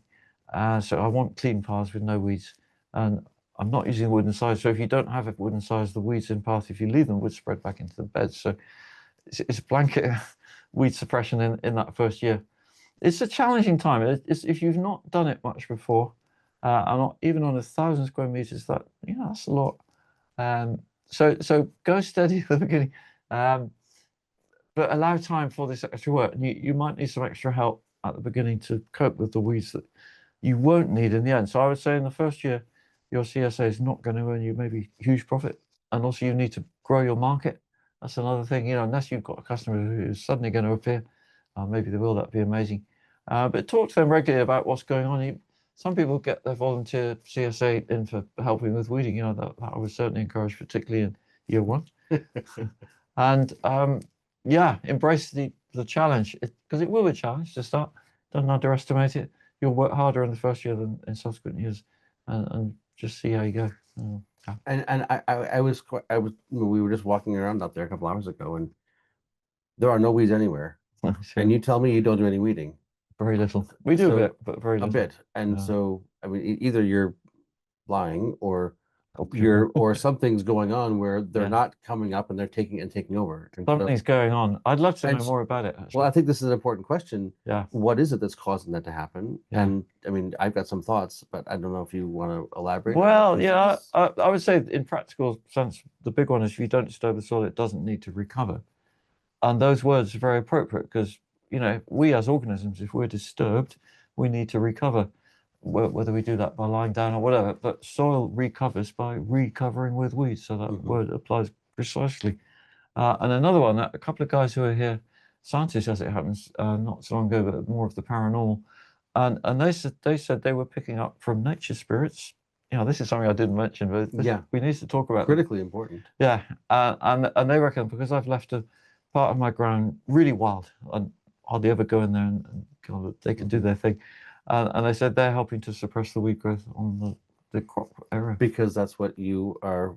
They picked up. That's my intention. That's your intention, and you've got and you're engaging in a respectful fashion, and they're working to support you. Yeah, it's a lovely feeling. I was going to give a much more logical, not that's not logical, but much more physical plane explanation for why it would be that nature wouldn't feel the need to cover the soil, and that's because it already is covered, right? Yeah. If you are already actually putting down heavy layers of organic matter, if you're measuring your soil, where people are, and you're getting 12 or 14% organic matter, that need and things are cycling, the plants are growing vigorously. like the soil is getting its needs met from the plants that are growing there, and Yeah. so the needs to Yeah. have other things growing is Yeah, much and I would smaller. just like to be clear on that. You know, when you say heavy mulching, I would say the amount we're putting on every year is not a particularly heavy one in classical terms. 1 inch. But you started with, Start with a lot. Yeah, exactly. so you put down a Yeah, significant layer, that's the and point. that Yeah, effectively is yeah, being cycled. If you've got yeah, 12% organic matter yeah, as a residual in your low level yeah, soils, yeah, yeah. that soil is deeply covered But you know, with on the organic pathway, matter. so I get comments on social media, and they think I keep putting cardboard on the path. So why are there no weeds in the path? And it's only a 2 centimeter, very thin layer of wood chip, which I put on just to feed the fungal life in the soil. It's not about smothering weeds. There aren't any anywhere.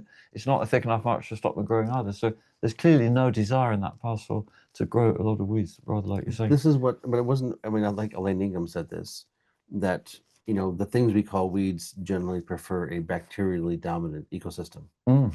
And so if you're not disturbing the soil, it will naturally evolve from bacterial dominance to a sort of a bacterial fungal balance, in which case, most of those things we call weeds, the microbiome is not optimal for them to grow. And it is optimal for the things we call crops to grow. Yeah. So when you minimize the disturbance of the soil, you're creating a microbiome for the things that we call crops to outcompete. Now, isn't that beautiful? You've explained it completely different to how I do it. And yet, you know, when I'm talking about nature spirits, also Well, I'm completely in favor of the yeah, no, spirits, and what I mean I've had is, that totally part of what I it. love is how you can have different ways of looking at the same thing and get fantastic explanations, and they're all true. You know, it's not like You one are precludes actually the other. respecting life in the land, Yeah, which is what the nature spirits are responding to. yeah, yeah. Because you are deeply gentle and loving and caring, Mhm. they are Picking that up. secretly behind the scenes Yeah, supporting you, yeah, I would say. yeah. It's a beautiful, yeah, beautiful, beautiful. All right, we're getting Right, distracted. down to work. Back to work. Um, Let me see. Priscilla, here's a good one. Charles, can you further elaborate the essential connection of hand watering? Sorry, connection of. Hand watering. Oh, yeah, Right here, this one. yeah. Watering by hand. Yeah, connection is a nice word. Yeah. Because it does give you that with the plants. Yeah. You're with them. You're looking at them. I often notice things that I've missed, like that plant could do with a bit of support, or whatever it might be, or the pests, and I'll give a squirt and wash off the aphids, that kind of thing. But it's there, and that lovely saying, "There's no manure like the farmer's foot or the gardener's shadow." Yeah. That thing of being there, that's the big one. So it's that more than anything. It's nothing particularly remarkable. It's massively important. Is your Yeah, love. It's like you're yeah, actually lovingly, yeah. You are. it's your heart. You're giving energy as well as That, I water. mean, That's that true. Yeah, that is I would say that's the answer. it. Okay, you I answered don't that know. I nicely. mean, we're going back and forth in the physical Yeah, plane to yeah. the consciousness part. I think I'm doing that unconsciously, so I don't really think to mention it. But you are loving your plants, yeah, right? yeah, definitely. And it is. I find it a real pleasure to go out in the garden at any time, really, and just be there, whatever I'm doing. Yeah. It's a good feeling. When you've got that space where it's so beautiful, it Yeah, does sort of, it's a virtuous circle. yeah, yeah, Yeah. yeah. And that's why I grew. Partly why I grow a few flowers with my plants. You might have noticed. Lots of Didn't flowers. It's talk the about place it. is packed with color. It's Yeah, beautiful. yeah, exactly. So It's beautiful. Yeah. that draws me in. It draws other people in. It gives a good feeling, and then the plants. You know, it's a very virtuous, expanding, positive circle. They When do you nature spirits like them too. and what? They say the nature spirits like the flowers also. Yeah, yeah, absolutely. Yeah, Yeah. many ways. All right. Let me see. Let me see. James asks a more physical plain question. Do you monitor the compost temperature? If so, how do you manage or control temperature levels? Okay, yeah, it's not easy to control them rapidly, but I do keep an eye on it. So I'm often putting a 18-inch, 45 centimeter probe into the heap and recording it. And it's also very interesting. So what I'm noticing with the large heaps, which is 6 foot, 1.8 meters square, they they build up more heat and hold it for longer, which isn't necessarily a good thing. And I've noticed how Elaine Ingham talks about this, and don't get it too hot for too long. So my ideal would be between 50 and 65 degrees centigrade, which is about 120 to 140 degrees Fahrenheit, maybe, and not too much more than that for too long. And often, if we've added a load of grass mows or green stuff, even with some brown, that's enough body of green with metabolic action of bacteria is what creates the heat, and it goes above 70 for a while. Once that's happened, it's actually very difficult to cool it down quickly. I don't want to water because that will make it too soggy, maybe displace oxygen. So I've learned to always have the brown ready if we're, say, grass, a lot of grass growing on, because we do mow the grass here and add that. And to make sure there's enough brown, so maybe 5 centimeter layer, 2-inch of grass clippings, and a ½ centimeter of any kind of brown wood, cardboard paper, just to slow it down a bit and keep it 65 or below if possible. But I'm not too religious about it. Those are just broad brush indications. But it's always so interesting because then you see how long the heat lasts as well. And I do find the bigger heat, 6 foot square, holds on to heat much longer than the pallet heats, which are roughly 4 foot square. Conical plastic bin, that's not enough volume to really get much above 40 centigrade, like hot bath temperature at best at any time. But when I say at best, you can make beautiful compost without heat. That's the other thing I noticed. So don't worry if your heaps don't get hot a lot, and they certainly won't in the cooler months. You can still make nice compost, and it's more fungal decomposition. But for you, you feel like there is a certain size that Yeah, does fit as a I would say 4 foot human square, scale. roughly 1.2 meters square. Yeah. And that's the size I'm using for my hotbed in February in the greenhouse. Yeah. Fresh manure. And that will get a 60 degree, 150 Fahrenheit temperature in there, which is what I want as a power of warmth rising to heat the seedlings below, from below. Brilliant. I hope people, I'm sure, caught a bunch of the nuggets, because the whole presentation was a series of nuggets. But yes, when you get the recording, go back and take notes, because he just dropped a whole bunch of things, practical things in there. It's my whole life of information. It is in about an hour. Brilliant. No, it's brilliant. Thanks. Adam asks, have you bricks tested your harvest? Now we're getting to it. Yeah, quite often. And the results, I'm somewhat confused about bricks, and I was interested to talk down about it. But basically, I was interested initially, would it be much difference between dig and no dig, the vegetables grown in those two different soil treated different ways? I haven't found a lot, actually. Like carrots, 8 on both beds, beetroot, 10.5 on one, maybe 11 on the other, but that can be 1 year it's one year it's the other. So I'm not finding much difference there. But I'm always fascinated just to see the difference in different vegetables, and how leaf vegetables consistently 4 or 5, not much more than that. Cherry tomatoes, interestingly, not much more than 10 usually, but if I grow them in a container, they can go up to 12, and that's from being short of water as much as anything. That can push up the bricks. Plums, I've got up to 18. And garlic, the other day we were doing, and got a bricks of 40, which is kind of crazy. But you were saying that's not so much about sugar, is it? It's more about the solids. Well, bricks measures total dissolved solids. There you go. And and leafy plants generally have more water than a root will have, or something like that. But I often get these, Thomas Dijkstra quoted at me, if you're below 12, you're going to get pest and disease. That's a misinterpretation, I feel, of what's going on. He's talking about the leaf, not the food. Okay. So, yeah, but to get a leaf of 12, how is that? I've never had that. Is it possible? Or is it, what am I not understanding possible. Here? Yeah. 14, 18, 20, yeah. But that would make the leaf sweeter than a cherry tomato, so what's that about? Well, is it about sweet, or is it about total dissolved solids? I think so one question is, John Kemp is one of the people who's in this ecosystem, and he talks about the number of chloroplasts in the leaf. Okay. And so imagine a leaf has got 1 square centimeter of surface. Right. Imagine that's a solar panel, and it's only covered with 15% of the potential cells on that leaf. So bricks is measuring what you call chloroplasts as well as sugars. Well, is that what you're saying? So the more chloroplasts per square unit space you've got, the more sugars are manufactured, which then means more food for soil life, which then means more digestion of soil, which then means more nutrients kicked up to the plant. So sure. But are you saying the portable refractometer will be measuring things like the chloroplasts, the solids? I'm or saying dissolved solid. I'm saying the way in which you would be able to get higher leaf bricks readings would be if you had higher levels of chloroplasts in the leaf. I just can't agree with 12 because I've never got close to that, and my plants are really healthy. So what's going on? What's the definition of healthy? What's the What's the definition of healthy? What do you mean? Well, how do we define healthy? This is the central question for me in nutrient density. Well, have you noticed unhealthy leaves out there today? I think what you told me was you picked them all off and put them in the compost pile. Yeah, the unhealthy ones, yeah, or the older decaying ones, yeah.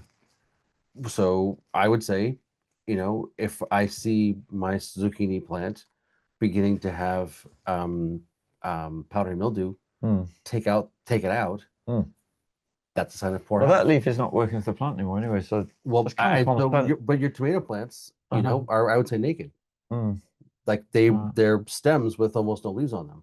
Yeah. And my tomato plants, when they're healthy, are 8 feet tall, and they have big, blocky, dark green leaves from bottom to top.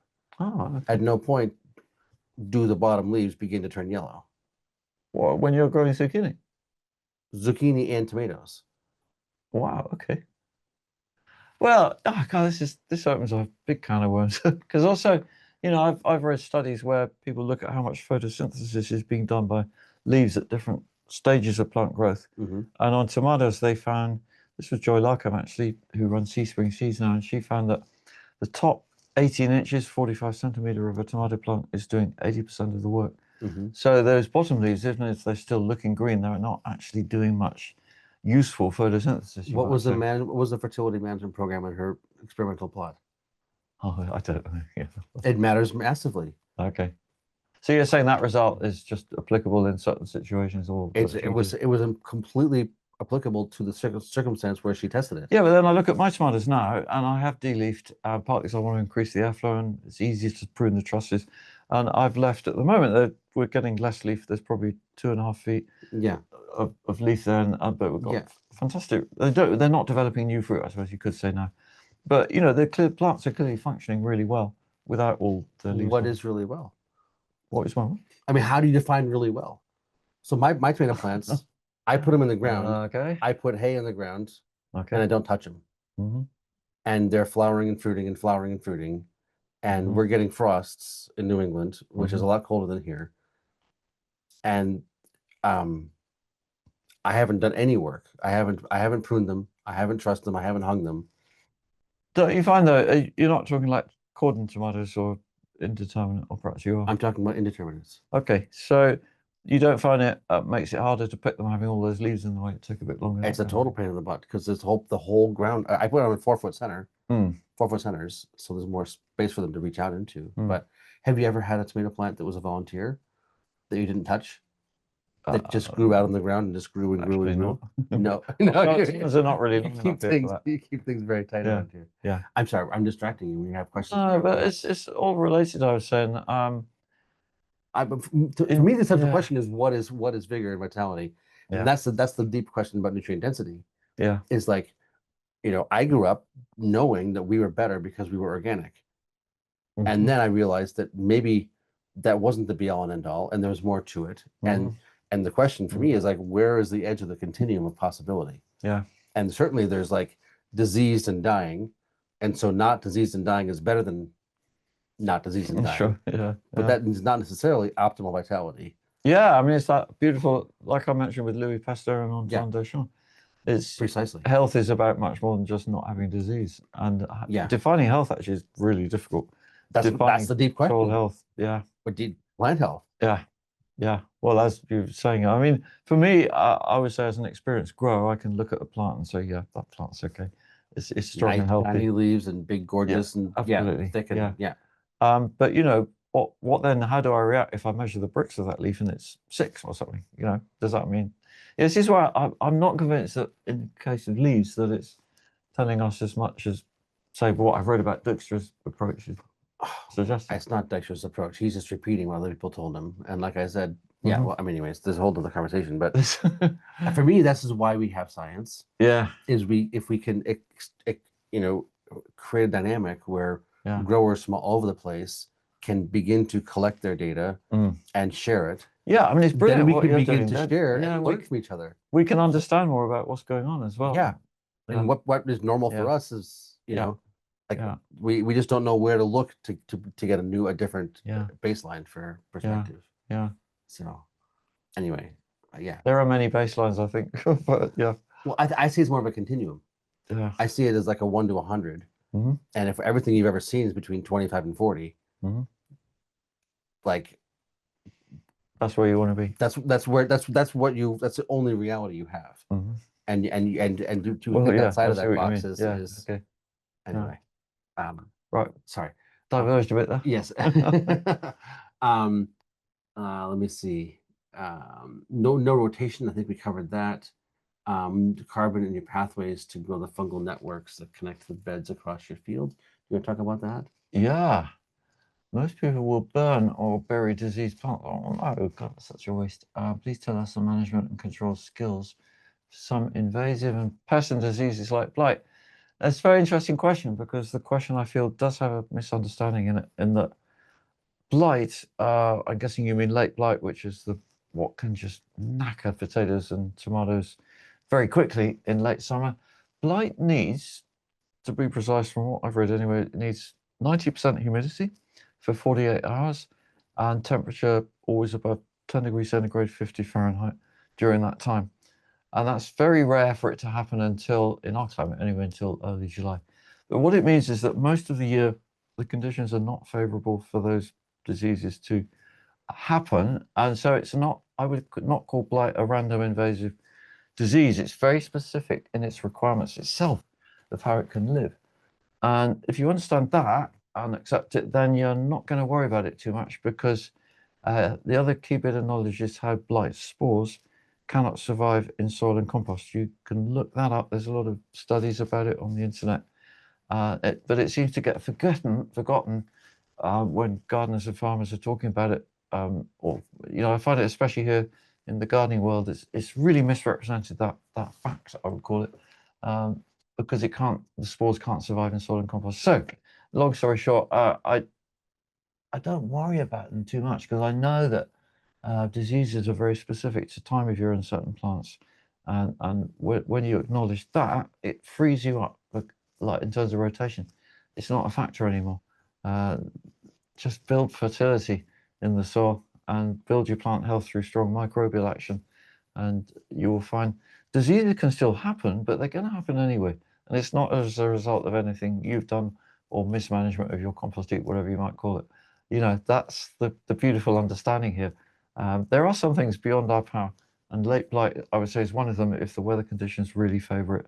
It's a horribly tragic thing. The only remedy for it here anyway is to have a polytunnel, say, to keep the rain off the leaves of your tomatoes, that kind of thing. So, But you started off by talking about Pasteur versus Beauchamp.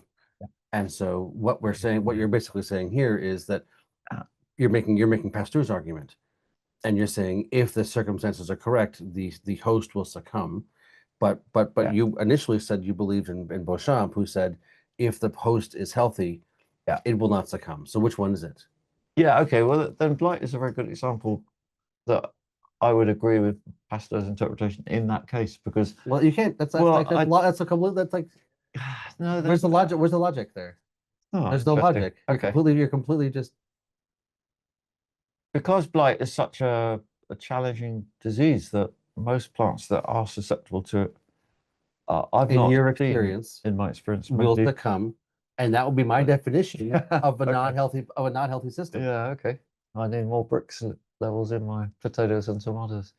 I mean, having said that, I haven't seen it here for many years. No, but I mean, personally, I think Beauchamp was totally onto something. Yeah. And I think these are the ways in which we can actually hold ourselves to a true standard of definition of health. But I don't want to make it so black and white that it makes people feel bad if they do suddenly suffer from this late blight. And I don't feel it's an acknowledgement that anyone should be saying I failed, but definitely it's a chance to learn more. And I think humility is foundational. Yeah. And as soon as you think you've got your God's greatest gift, there's no opportunity for improvement. So. Yeah. No, these are good points. Actually, I can see I got some work to do on that. I think we all have opportunities for improvement. I hope. Yeah. I say until you're walking on water and it's not frozen, you've got opportunities for right. improvement. So let's Yeah, just let's acknowledge yeah. that, or maybe have that be a Yeah, well, I hope that place to helps start. answer your question about you know, Yeah. we've both given slightly different angles on it. That's not supposed to be my speech. But I definitely I do that strength of the plant is a big factor in resisting disease. There's no doubt about Yeah. that. And pests. You know, so like every spring I get quite a few aphids on my plants. And I don't worry about it because I know that they're going to survive. They might look a bit weak for a while, Yeah. but you've got to have that population of aphids so that there's food for predators when they arrive, which is always a bit later. That's how it's set up in nature. And maybe they're there to help address an imbalance. Yeah, you could And put it that way. Yeah. Well, there you go. And that's what's so beautiful. There's so many ways of looking at it. yeah, I would say nature knows what she's doing.